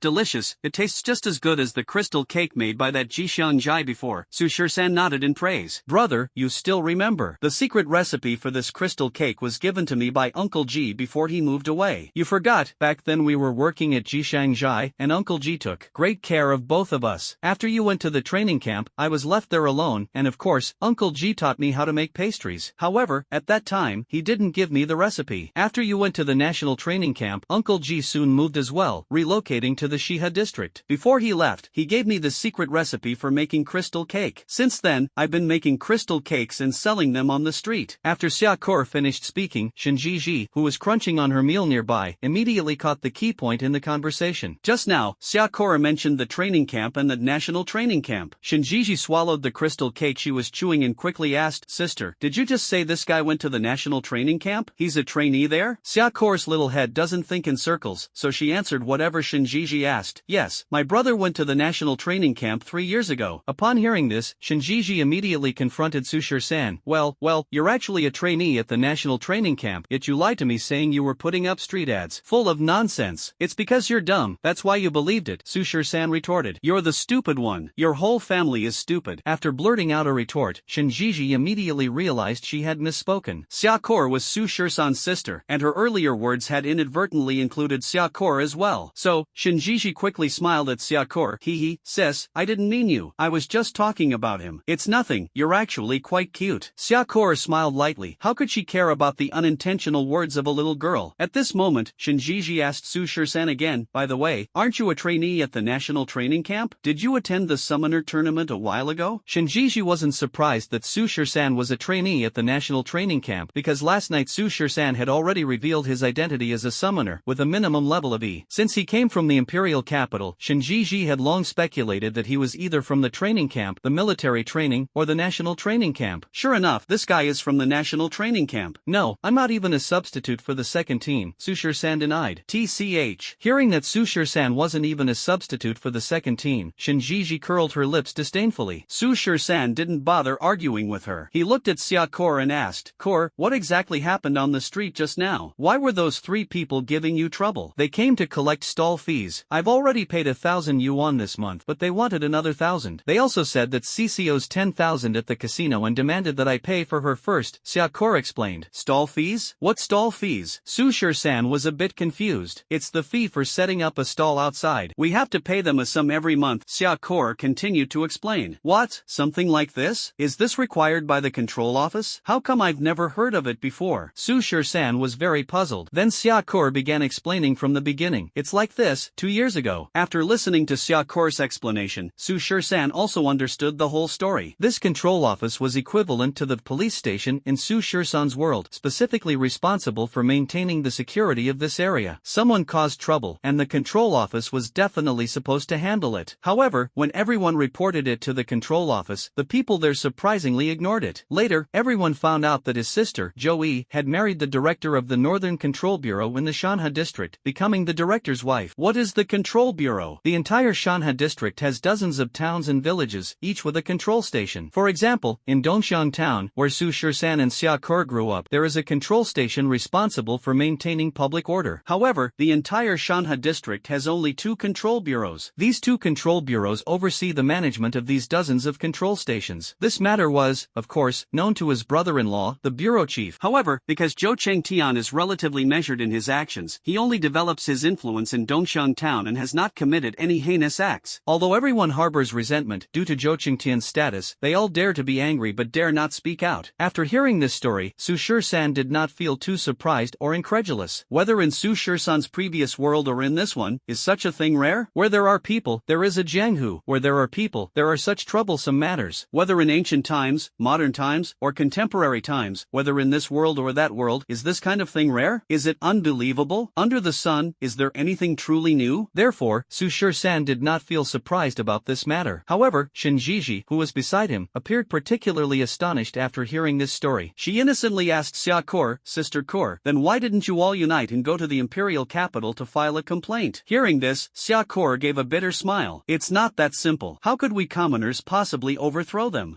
These people are just too much. When I return to the imperial capital, I'll definitely tell my grandfather and have my grandfather. Shinjiji suddenly closed her mouth at this point. That was close, she almost revealed her identity. By the way, brother, how did you meet Jiji? Xiaokor suddenly asked curiously. Shinjiji didn't hide the matter. She briefly told Xiaokor about how her father had forced her into marriage, how she ran away from home, met Su Shirsan at the station, and came to Shanha district with him. Hearing that Shinjiji had run away to escape an arranged marriage, Xiaokor couldn't help but think this young girl was truly bold. While the three of them were chatting, a noisy commotion suddenly erupted outside as a group of people arrived. This group headed straight for Xiaokor's small courtyard, led by none other than Lu San, who had just been kicked away by Su Shirsan. Behind him followed dozens of people, each holding weapons like short sticks and large knives. Arriving at Xiaokor's door, a lackey stepped forward and kicked open the wooden door of her house. Damn it! Where's the guy who hit my third brother on the street just now? Dozens of people swarmed into Xiaokor's small courtyard. Lu San, at the front, immediately recognized Su Shirsan, who was sitting at the stone table in the courtyard. He turned to a burly man with a scarred face beside him and said, "Big brother, this little punk is the one who hit me on the street just now. I even mentioned your name at the time, but this kid said, Zheng Kuei is nothing, and if he comes, he'll end up rolling on the ground calling me grandpa just the same. Big brother, please don't get angry. This isn't what I said, it's what that kid said." Hearing Lu San's words, the two lackeys who had been following beside him exchanged glances, unable to help but give Lu San a thumbs up in their hearts. Third brother truly lives up to his name. This skill of fanning the flames is something they could study for 3 years. Listening to Lu San's words, Scarface Zhang Kuei was also furious. He stepped forward and shouted at Su Shirsan, "Was it you, kid, who beat up my brother?" Facing the aggressive crowd of dozens, Su Shirsan wasn't afraid at all. He slowly stood up and first told Xiaokor and Shinjiji to stay in the main hall. Xiaokor knew that Su Shirsan was a summoner, so dealing with these ordinary people shouldn't be a problem. Staying here would only distract Su Shirsan, so she quickly took Shinjiji and hid in the main hall. As for Shinjiji, she was even less worried about Su Shirsan. She even hoped these people would give Su Shirsan a good beating. But Su Shirsan did not go for the kill, only ensuring that they couldn't stand up. After all, as a summoner, it wouldn't look good if he went on a killing spree. Seeing dozens of his underlings taken down by this young man in just under a minute, Zheng Kuei wasn't stupid. He immediately realized that this young man was no ordinary person and was definitely a summoner. But he still wasn't afraid. While retreating out of the courtyard, he threatened Su Shirsan, "You brat. You've got guts. If you dare, stay right here and don't leave. I'll be back in a moment." Facing Zhang Kuei's threat, Su Shirsan didn't take it seriously. He said to the dozens of underlings lying on the ground, "Crawl out of here within 10 breaths, or I'll crush his head." Hearing this, the dozens of people lying on the ground immediately scrambled and helped each other roll out of the courtyard. After dealing with them, Xiaokor and Shinjiji also walked out from the main hall. "Brother, are you okay?" Xiaokor stepped forward and couldn't help but ask with concern. "Don't worry, these people can't hurt me." Su Shirsan shook his head and gently patted Xiaokor on the head. However, Xiaokor was still a bit worried. "Brother, why don't we leave Dongshan town? You hit someone, and these people are very influential. Even though you're a summoner, I'm afraid you won't be able to stand against them. How about we move away now?" Actually, because of the Chang Tian gang, Xiaokor had long wanted to move away. She also wanted to relocate to the Shiha district, but this was the place where she had grown up, and Xiaokor couldn't bear to leave. But this time, they had completely offended the Chang Tian gang, so Xiaokor decided it was time to leave. However, Su Shirsan didn't mind. "It's fine, with me here, they won't dare to do anything. We'll just continue staying here for the next few days." It had been a long time since he last came back to visit. How could Su Shirsan possibly move out in embarrassment because of a small gang? Besides, this time Su Shirsan returned with the intention of taking Xiaokor to live in the imperial capital. Even if he left in a few days, he would take Xiaokor with him, so he wasn't worried about these people seeking revenge afterward. So, what was there for Su Shirsan to fear? So, he comforted Xiaokor once again. "Don't worry, Kur. Your brother isn't afraid of these people at all. Also, this time I came back to prepare to take you to the imperial capital. Kur, will you go to the imperial capital with me in a few days?" Hearing this, Xiaokor was obviously overjoyed. "Really, brother? You're going to take me to the imperial capital with you?" "Of course. Are you willing?" "Of course, I am." "Then that's fine. So, don't worry. With me here, no one can hurt you." At this moment, Xiaokor felt as if she was overwhelmed with happiness. Her big eyes looked at Su Shirsan, seemingly sparkling with stars. "Brother, you haven't had breakfast yet, have you? What do you want to eat? I'll go make it for you right now." After saying that, Xiaokor turned to Shinjiji beside her. "Jiji, little sister, what do you want to eat? I'll make it for you too." "Big sister Kur, I'm fine with anything. I'm not picky about food." Shinjiji expressed that she could eat anything. Actually, Shinjiji was the famously picky little princess of the Shin family, refusing to eat this or that. But now, she wasn't at the Shin family home, and Shinjiji's emotional intelligence was quite high. I'm fine with anything too, Core. You don't need to go to any trouble. I'll just have some crystal cake. That won't do. I'll go make you 2 bowls of fennel noodles then. Speaking, Xia Core then tied her apron again and went to the kitchen. 2 bowls of fennel noodles were prepared quickly. In just 7 or 8 minutes, Xia Core brought over 2 bowls of fragrant noodles. Here, brother, eat quickly. Xia Core handed a pair of freshly cleaned chopsticks to Su Shir-san, then rested her arm on the stone table, propped her head with her hand, and watched Su Shir-san eat the noodles with a smile on her face. Shinjiji, standing to the side, saw the two of them acting all lovey-dovey and felt that even the fennel noodles in front of her had lost their appeal, as if exuding the stench of romance. She couldn't help but ask, Sister Core, is this guy really your brother? Where are your parents? Shinjiji also had an older brother, but her interactions with him were nothing like Xia Core's. In fact, she found her own brother annoying. When she was younger, her brother often tricked her, and because of him, she got scolded quite a bit. Looking at how Xia Core treated Su Shir-san, even the way she spoke was full of affection. What kind of siblings act like this? Real siblings don't even have time to dislike each other. As for Shinjiji's question, Xia Core didn't hide anything. She explained, neither of us has parents. We both grew up in an orphanage. Ah, Shinjiji was stunned for a moment. She hadn't expected Xia Core and Su Shir-san to have such a background. I'm sorry, Sister Core, I didn't expect. There's nothing to apologize for. Xia Core smiled indifferently. Then Sister Core, can you tell me about the stories of you two when you were kids? Shinjiji curiously asked again. Xia Core did not refuse and briefly told Shinjiji the story of how she and Su Shir-san grew up together. Shinjiji ate her noodles while attentively listening to their story. She was somewhat impressed with herself. Her guess was indeed correct. The two were not biological siblings at all but childhood sweethearts who grew up together in an orphanage. No wonder Xia Core's eyes sparkled like stars whenever she saw Su Shir-san. Of course, TSK, the stench of love. While the two girls were chatting, another commotion erupted outside the courtyard. Just then, Zhang Kuei, who had fled in embarrassment earlier, returned with people to cause trouble for Su Shir-san. A group of people barged into Xia Core's small courtyard once again, led by Zhang Kuei. Beside him was a middle-aged man wearing a regulatory office uniform, followed by 3 other personnel in the same uniform. Brother Lu, this is the guy who beat us up. Zhang Kuei pointed at Su Shir-san by the stone table while speaking to Lu Quan beside him. This Lu Quan is the deputy captain of the Dongxiang Control Office, an E-level summoner. Zhang Kuei had just scurried off to find him. Lu Quan stepped forward, looked at Su Shir-san in front of the stone table, and questioned, who are you? Why did you assault someone? Hearing Lu Quan's words, Su Shir-san slowly stood up and asked in return, and who are you? Hearing this, Lu Quan burst into laughter, pointed at his uniform, and said, can't you tell, kid? I'm the deputy captain of the Dongxiang Control Office. Someone reported you for assaulting others. Come with me to the control office. Assaulting others? These people broke into my house, and I was merely acting in self-defense. Shouldn't you arrest them first? Su Shir-san questioned coldly. Cut the nonsense. If I tell you to come with me, you come with me. What? Are you planning to defy the orders of the Control Bureau? Lu Quan couldn't be bothered to argue with Su Shir-san. In this territory, they were the kings. In response, Su Shir-san couldn't be bothered to argue with him either. If I disobey, then what? Well, refusing a toast only to drink a forfeit. You've got guts, kid. Seeing that Su Shir-san wasn't giving him any face, Lu Quan directly ordered the 3 team members behind him, go, take him down for me. At this, the 3 uniformed team members behind Lu Quan rushed towards Su Shir-san, intending to capture him. Su Shir-san circled around the stone table, took a quick step forward, and immediately kicked the 3 men back. At this moment, Zhang Kuei hurriedly said to Lu Quan, Brother Lu, this kid's skills are impressive. He's probably a summoner. A summoner? Who isn't these days? Lu Quan snorted coldly, showing no fear of Su Shir-san's identity as a summoner. You 3, stop dawdling and summon your contract beasts to capture this kid. Following the order, the 3 team members who had been kicked away by Su Shir-san earlier no longer held back and immediately summoned their contract beasts. However, these 3 were all F-rank summoners, each possessing only 1 F-rank summoned beast. And in Su Shir-san's eyes, F-rank summoned beasts were no different from ants. With just the strength of his physical body, he could tear these 3 F-rank summoned beasts apart. But Su Shir-san, in order to resolve the battle more quickly, still summoned the Undying Abomination Lizard 682. As soon as 682 appeared, it furiously charged at the 3 F-level summoned beasts. Those 3 F-level summoned beasts were so terrified that they didn't even dare to attack and were directly bitten and flung away by 682. If it weren't for the fact that these 3 summoners were acting under someone else's orders, Su Shir-san would have already had 682 pierce through their summoned beasts' bodies. An E-level summoner? Seeing Su Shir-san's summoned beast easily defeat 3 F-level summoned beasts, Lu Quan was greatly shocked. This situation, the young man in front of him, was at least an E-level summoner. This was going to be a bit bit tricky. However, Lu Quan was still unafraid. He had the captain backing him, the captain had the Changtian gang behind him, and behind the Changtian gang was that influential figure with immense power. What is he afraid of? So, Lu Quan decisively summoned his own E-level summoned beast. Assaulting a public official, kid, you're quite bold. This time, no one can save you. After saying that, Lu Quan ordered his E-level summoned beast to charge at the Undying Scourge Lizard. However, whether it's an F-level summoned beast or an E-level summoned beast, there's not much difference to the Undying Scaled Lizard. In just a few rounds, the Undying Scaled Lizard 682 severely injured Lu Quan's E-level summoned beast and flung it away. It even lashed Lu Quan with its tail, sending him flying out of the courtyard. Lu Quan landed heavily on the ground, spitting out a mouthful of blood, utterly shocked. To defeat his contracted beast in just a few rounds, this young man definitely isn't an E-level summoner. He must be of a higher rank, very likely a D-level summoner. Such a young D-rank summoner, who exactly is he? Lu Quan was greatly shocked internally, but his mind was quickly calculating. Although he didn't know Su Shisan's identity, Lu Quan still wasn't afraid of him, because he had someone backing him. Well, kid, you're tough. How dare you hit us public officials? Just you wait. Lu Quan clutched his stomach and struggled to get up, then said to the 3 team members and the stunned Zhang Kuei, stop standing there like idiots, quickly use the radio to contact the captain and request backup. After speaking, the group went back to seek rescue. As for this, Su Shisan didn't pay it any mind. Looking for someone? You have people behind you, but does that mean I have no one behind me? After Lu Quan left, Xiaokor and Shinjiji, who had been hiding in the main room earlier, also came out. It was Xiaokor's first time seeing Su Shisan use summoned beasts in a battle, and she had been watching nervously from inside the house. But seeing Su Shisan deal with those people and defeat them in just a few moves, Xiaokor was deeply shocked. The little boy who used to cry even more than she did, has he grown to this extent now? Sure enough, time changes everything. But does he still remember the words he said to her when they were young? Brother, are you okay? Xiaokor walked over and held Su Shisan's hand with concern. I'm fine. You saw it just now, didn't you? These people are no match for me at all. Su Shisan shook his head and gently held Xiaokor's slender hand in return. Hey,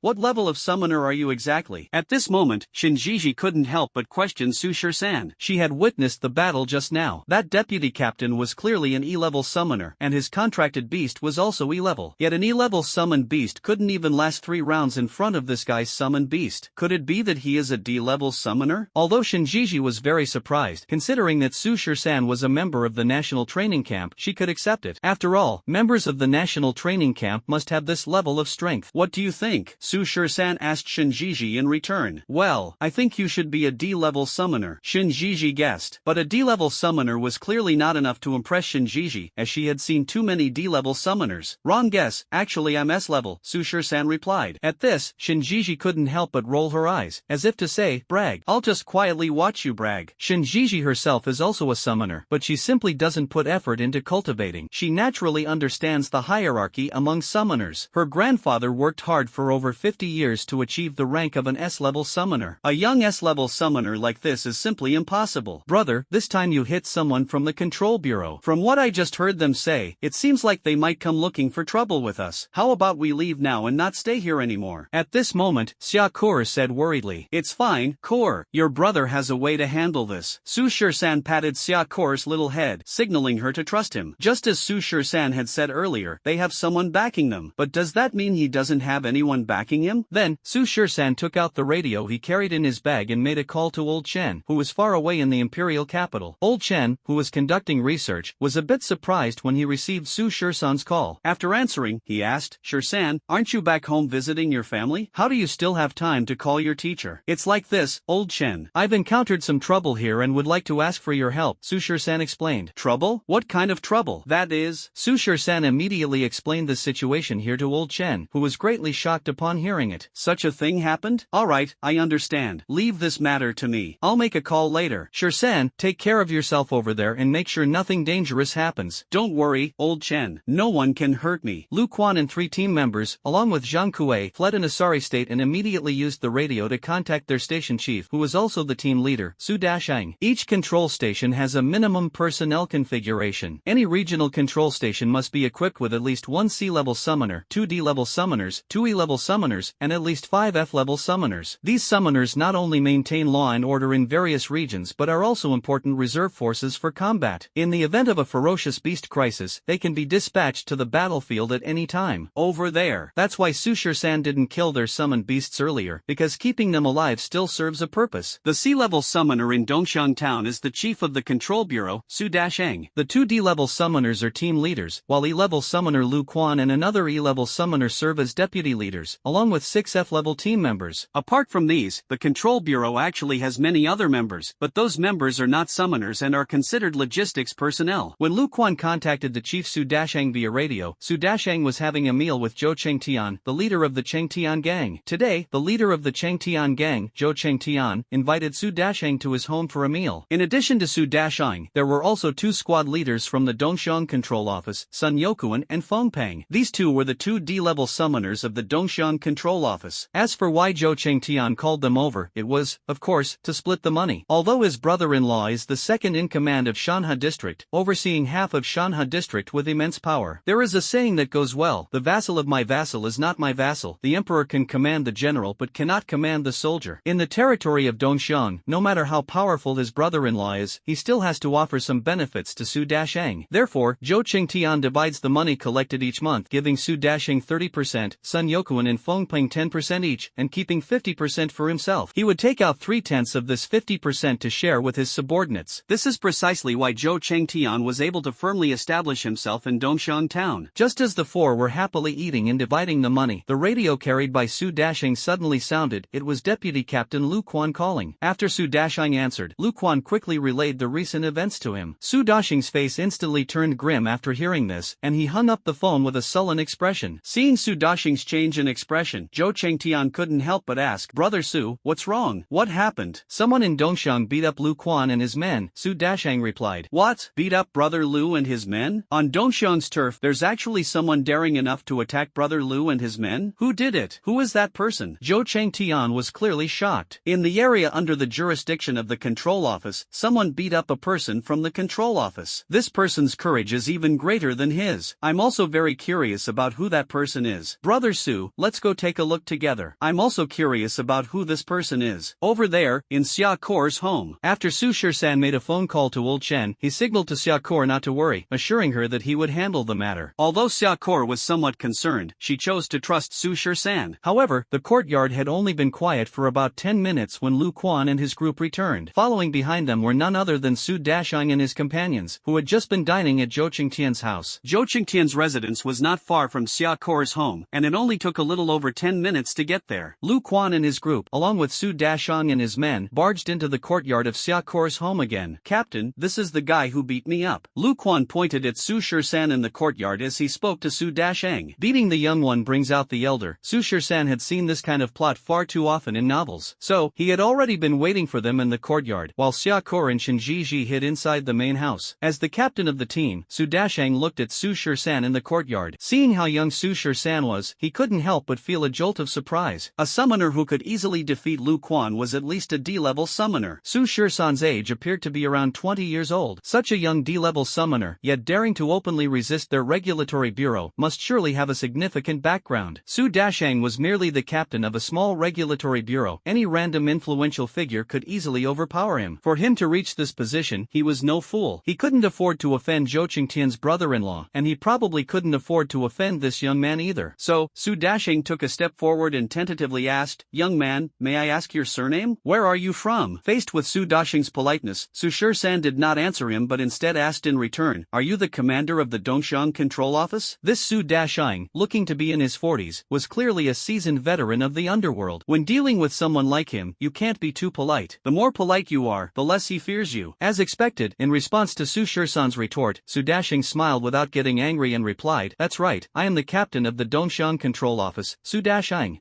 I can see that. I suppose the person next to you must be the leader of that so-called Chengtian gang." At this moment, Su Shisan turned to look at Zhou Chengtian. This Zhou Chengtian wasn't very old, appearing to be around 25 years old, relatively young compared to Su Dasheng. However, Zhou Chengtian didn't seem like a frivolous person, he appeared rather composed. Faced with Su Shisan's questioning, Zhou Chengtian did not respond. Naturally, he wouldn't be foolish enough to admit his identity in front of Su Shisan, especially since he was now standing beside Su Dasheng, the chief of the Dongxiang Control Office. At this moment, Su Dasheng spoke again, "Young man, you openly assaulted a public official of Dongxiang Town. I believe you understand the severity of this matter. Please come with us so we can verify your identity." In response, Su Shisan sneered, "Captain Su, there's no need to use official jargon with me. Both sides here, you and I, everyone present, are well aware of the situation. As for you, colluding with the Changtian gang, I don't care and I won't bother to intervene. Your man barged into my house, and the fact that I didn't crush his skull is already me showing you respect. Regarding today's matter, I will pretend it never happened. You'd better act like you didn't see it either. In a few days, I'll be leaving here, so let's stay out of each other's way. Hearing this, Su Dashing's face turned extremely grim. Su Shisan's words were completely disregarding his dignity. At this moment, Lu Quan, standing nearby, suddenly added fuel to the fire, saying, "Captain, why bother talking to him? This kid openly assaulted a regulatory officer. Even if the matter reaches the imperial capital, we have nothing to fear." Lu Quan's words left Su Dashing in an impossible position. If he didn't arrest Su Shisan today and just left with his men, what authority would he have in front of Lu Quan and the others in the future? However, Su Dashing was also afraid of the connections behind Su Shisan. This truly put him in a difficult position. But since things had already escalated to this point, no matter how powerful the forces behind Su Shisan were, he still had to take Su Shisan back for a formal procedure, at least to verify his identity and find out who he really was. Thus, Su Dashing said coldly, "Young man, I advise you to watch your words. You have openly assaulted a regulatory officer, which is a serious violation of the laws of Manhwa. I now order you, as the chief commander of the Dongxiang Regulatory Division, to come with me to verify your identity. If you resist arrest, even if you are a military officer, we have the authority to detain you." In response, Su Shisan didn't hold back at all. "Arrest me? With just you? You're not qualified. Call his brother-in-law here, that might be closer." "You?" Su Dashing was completely furious. Su Shisan truly showed no respect for this captain. Since that was the case, he wouldn't blame him for being rude. "Kid, how dare you insult Director Dai? Even if the King of Heaven himself came today, I'd still take you in." Su Dashing no longer wasted words with Su Shisan. Knowing that Su Shisan was also a summoner, he directly mobilized the dimensional energy within his sea of consciousness and summoned his own sea-level contract beast, the antlered reindeer, a moose with massive antlers, roughly the same size as the contract beast of the Indian contestant, Charlie Liu. This was a very ordinary sea-level summoned beast, skilled in charging and trampling. Its attack power was still quite formidable and it was very agile, but its defense was not high. Seeing that their team captain had summoned his contract beast, the vice-captain Sun Yokuan and Fengpeng also immediately summoned their own 2D-level summoned beasts. For a moment, the scene was filled with an intense sense of pressure. Hiding in the main hall, Xia Kor couldn't help but worry about Su Shisan. At this moment, she felt useless. If she were also a summoner, she could help Su Shisan. Beside her, Shinji also felt somewhat worried about Su Shisan. As a summoner herself, she could naturally tell at a glance that Su Dashing was a sea-level summoner. Could Su Shisan be his match? What's more, there were 2 D-level summoners nearby. Su Shisan facing 3 opponents alone, wasn't this like a moth to a flame? Thinking of this, Shinji felt very anxious, but she was far away in Shanha district, not in the imperial capital. If she were in the imperial capital, she could summon a large group of summoners from her family with just one phone call. Now, she was powerless as well. With her F-level trash abilities, she couldn't possibly help Su Shisan. However, in the courtyard, Su Shisan faced Su Dashing and the other 2 with utter disdain. Since the summoner tournament ended, Su Shisan's strength has improved significantly. The dimensional energy within his sea of consciousness is incredibly abundant, and he can now easily summon 4 summoned beasts comparable to sea level simultaneously. As for this Su Dashing, he's merely an ordinary sea level summoner, having reached this level through accumulated time. His summoned beast is nothing special either, with strength even far inferior to Watanabe Tingchong from the Wa Nation team. Dealing with this kind of opponent is effortless for Su Shisan. As for the 2 D-level summoned beasts nearby, they're just cannon fodder. Then, Su Shisan directly summoned Plague Dr. 049 and the immortal reptile 682. Seeing that Su Shisan's summoned beasts were a giant lizard and a humanoid creature with a bird's beak, Su Dashing couldn't help but frown. He felt somewhat disdainful inside. That bird-beaked summoned beast obviously looked very weak. So, Su Dashing commanded his antlered reindeer, suppress them. Then, the giant elk stomped the ground repeatedly, exhaling 2 bursts of hot air from its nostrils, and charged toward 049 and 682. Su Shisan, fearing the summoned beast's fight would destroy Xia Kor's courtyard, ordered 049 and 682, drag them out of the courtyard. Following Su Shisan's command, 049 swiftly moved in front of the antlered reindeer. Facing its charge, he directly grabbed its antlers with both hands, blocking its attack. Then, using its momentum, he flung the giant elk out of the courtyard and immediately flashed out to follow it. What? Su Dashing was shocked. The speed of this bird-beaked creature is so fast, and its strength is also very strong. Just now, how it flashed past, Su Dashing didn't even see clearly. Looking over there again, the immortal scourge lizard 682 had long been unable to suppress its irritable emotions and charged toward Sun Yokuan and Fengpeng's 2 contract beasts. The current D-level contract beasts are nothing nothing more than weaklings in the eyes of 682, to the point where it doesn't even feel interested in slaughtering them. So, 682 bit into the two contract beasts, flinging them outside the courtyard, intending to finish them off in an open space farther away. Seeing that Su Shursan's two summoned beasts were so strong, defeating their contract beasts in just a few rounds without giving them any chance to fight back, Su Dasheng was already shocked to the core. He hurriedly summoned his other two D-level contract beasts, while Sun Yokuan and Fengpeng also summoned their E-level contract beasts to join the battle. The scene suddenly turned into a 7 against 2 situation. Although it was said to be 7 against 2, it was actually 2 against 7. In the eyes of 049 and 682, these trash summoned beasts were nothing more than ants. Meanwhile, as the battle unfolded, Dai Qingsheng, far away at the Shanha District Control Bureau, was in his office handling official duties. While Dai Qingsheng was diligently handling official duties, the radio in his office suddenly buzzed. Seeing this, Dai Qingsheng quickly answered the call. Dai Qingsheng. The person on the other end of the line directly called out Dai Qingsheng's full name, and this single sentence left Dai Qingsheng utterly shocked. Because this turned out to be his direct superior. Director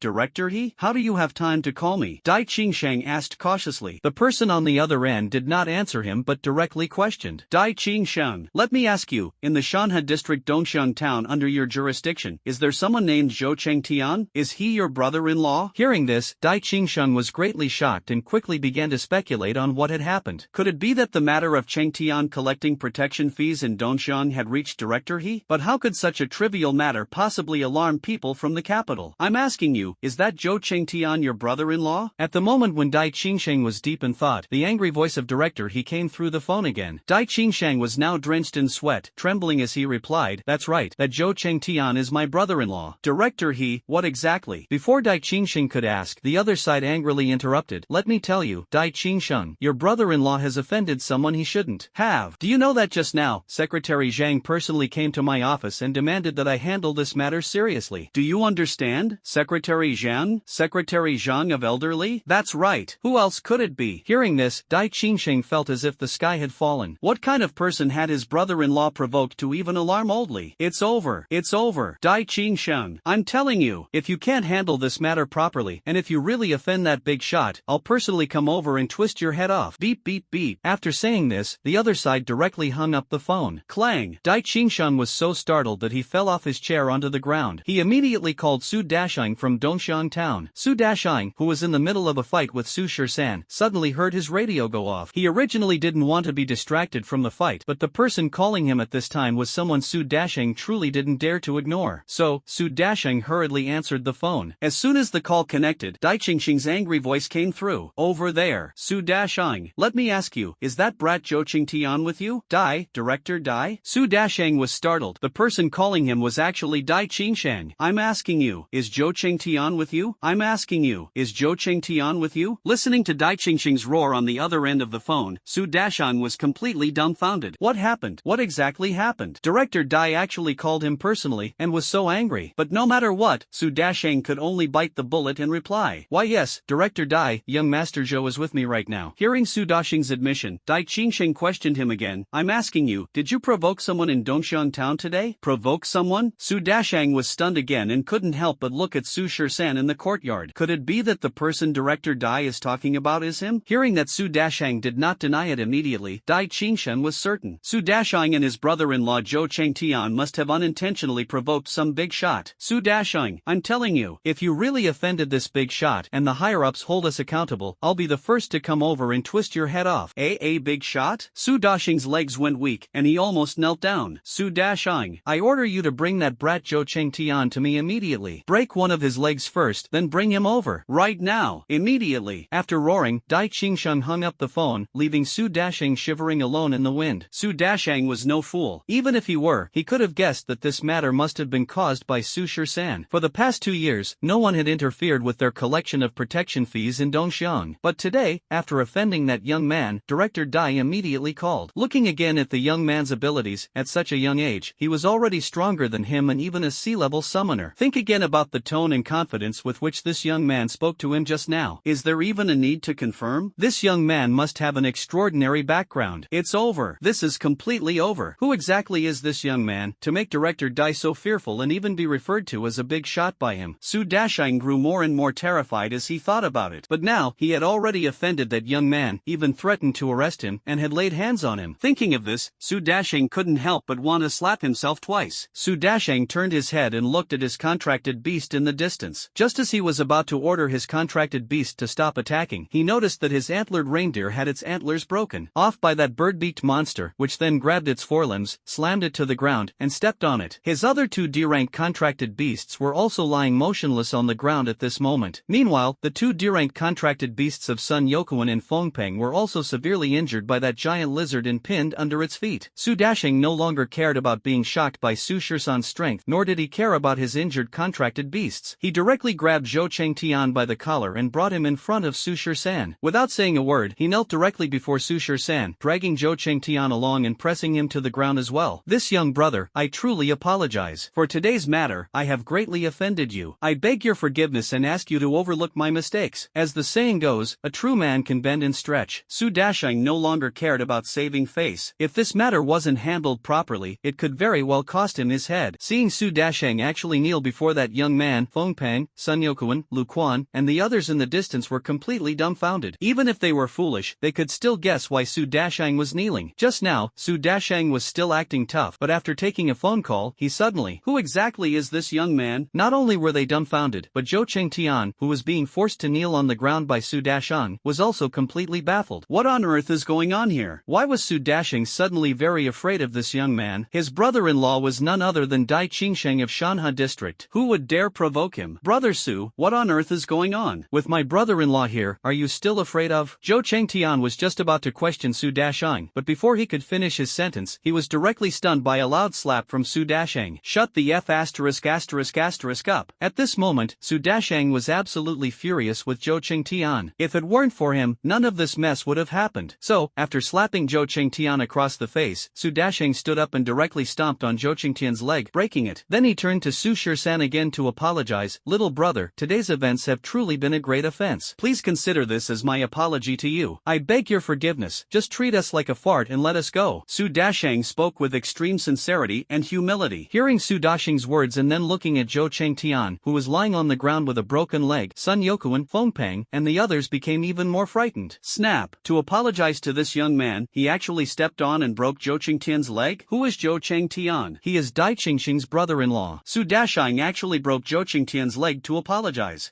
Who exactly is this young man? In fact, even if such a thing happened, Su Dasheng wouldn't dare to break Zhou Chengtian's leg to make amends. Breaking Zhou Chengtian's leg was specifically requested by Dai Qingsheng. Even if Dai Qingsheng pursued the matter afterward, it would have nothing to do with him. Listening to Zhou Chengtian's screams on the ground and looking at Su Dasheng humbly apologizing, Su Shisan was not particularly surprised, because Su Shisan knew that it must have been Old Chen who found someone behind the scenes, which is why Su Dasheng was so afraid. After all, who is Old Chen? He is the most authoritative and influential summoning beast research expert in Longwa, a professor at the National Training Camp holding multiple positions in the tribunal. High-ranking officials in the tribunal and the military, such as figures like Qin Lengtian, were once his students. Even Elder Li and Elder Zhang, the two people in power, had to address Elder Chen as big brother when they saw him, which shows how strong Elder Chen's connections were. After receiving Su Shisan's call, Elder Chen directly contacted Secretary Zhang of the tribunal. This Secretary Zhang was Elder Li's secretary, who usually handled state affairs on Elder Li's behalf. Elder Chen then told him about what had happened to Su Shisan in Dongxiang. This Secretary Zhang naturally knew about Su Shisan's identity. He was present that day when Mr. Li and Mr. Zhang held a celebration banquet for Su Shisan. What is Su Shisan's identity now? A hero of the Dragon Nation. A genius of the Dragon Nation currently being fully nurtured by the tribunal. The future pillar of Dragon Country. Even Elder Li and Elder Zhang personally welcomed him, held a celebration banquet for him, and rewarded him lavishly. Such a genius was actually threatened in Dongxiang town and even faced being arrested. This is a big deal. So, Secretary Zhang personally went to He Chongguang's office. This He Chongguang is the highest commander overseeing the 13 districts and counties of Longwa. All the regulatory bureaus in these 13 districts and counties fall under his jurisdiction. Secretary Zhang then told He Chongguang about what happened to Su Shisan in Dongxiang, but he did not reveal that the person who was threatened was Su Shisan. However, for someone important enough to make Secretary Zhang personally pay a visit, He Chongguang knew it must not be an ordinary person. He instinctively regarded Su Shisan as a big figure, so he directly called Dai Qingsheng. That's how things are. Looking at the humble Su Dasheng in front of him and Zhou Chengtian wailing on the ground, the saying goes, one doesn't hit a smiling face. Su Dasheng had already spoken to this extent, and Su Shisan wasn't a petty person person, nor did he intentionally make things difficult for him. Didn't I tell you that I would pretend not to know about today's matter, and you should act as if it never happened? So why won't you listen? Yes,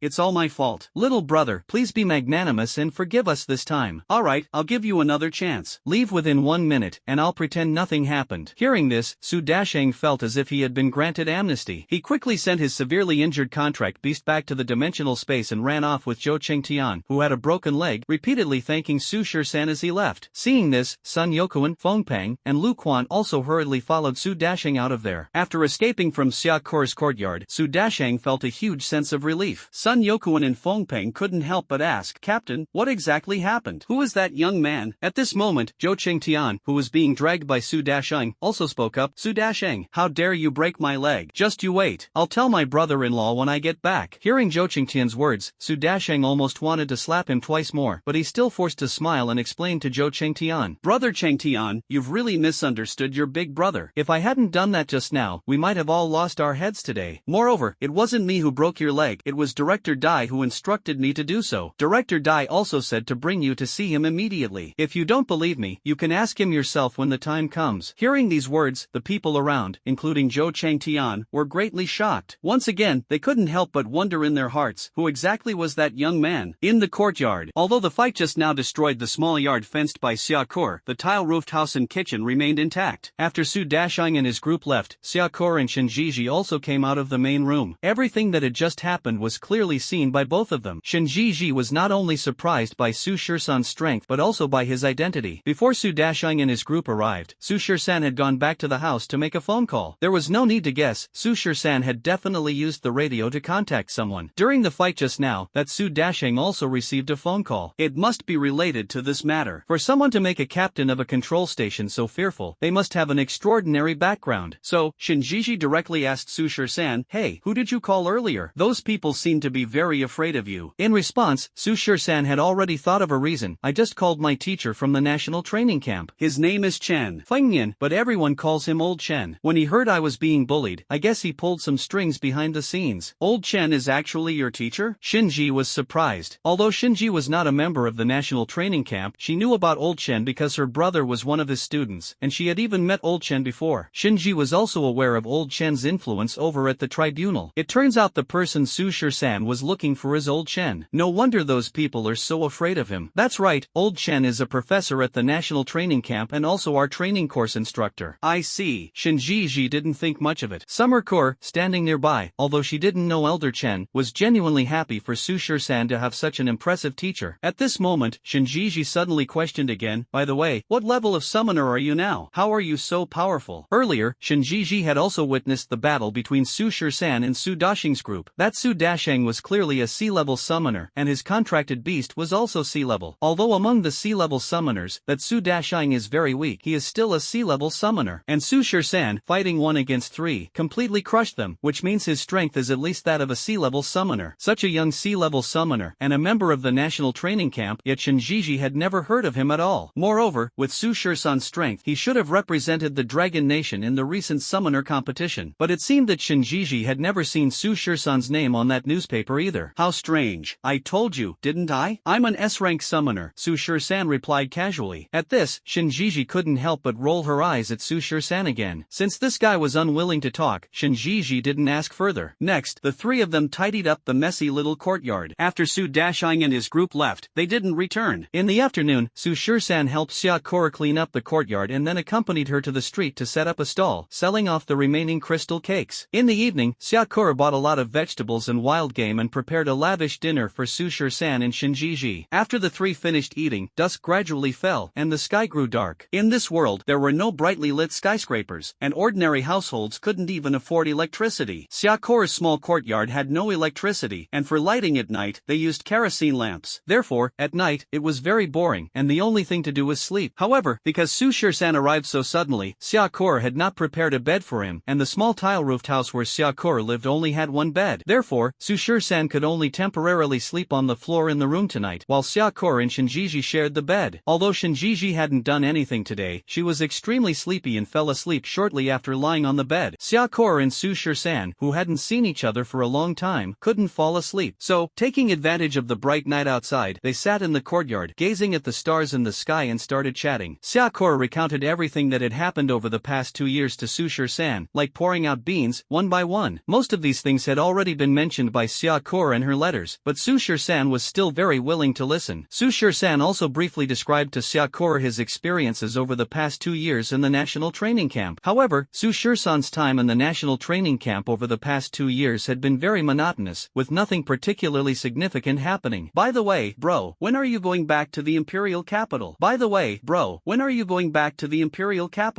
Probably in 7 or 8 days. I asked my teacher for a 10-day leave. In 10 days, Sushir-san would be entering the Imperial Capital Academy. Old Shin had only granted him a 10-day leave, so he planned to return in 8 days. Then where will we live after I go back to the capital with you? Sakura asked again. I'll arrange a place for you to stay. I'm not sure exactly where yet, but I'll rent a separate house for you, Sushir-san explained. He really hadn't decided where Sakura would stay, but with Sushir-san's current wealth and connections, renting a nice place for her in the capital wouldn't be a problem. But Sakura picked up on another meaning in Sushir-san's words. Rent a separate house? Brother, after I go back to the capital with you, aren't we going to live together? In response, Sushir-san explained, of course not. After returning to the imperial capital this time, I will be going to the Imperial Capital Academy to continue my training. As for the training, it should be semi-closed. Upon hearing this, Sakura immediately felt disappointed. You still have to train? Sakura had thought that after following Sushir-san back to the imperial capital this time, they could live together every day like they did in childhood, eating, shopping, and spending time together every day. Yeah, so I want to arrange for you to stay in the capital first. Although we can't see each other every day, we can still meet once a week or every 2 weeks, just like a few years ago when I was in the training camp. Sakura hesitated and asked again, brother, how long will you be staying at that academy? About 2 years. Sushir-san thought for a moment and replied, after the system training is complete, it should be 2 years later. Brother, this time, I don't want to go back to the imperial capital with you, Sakura suddenly said. Why?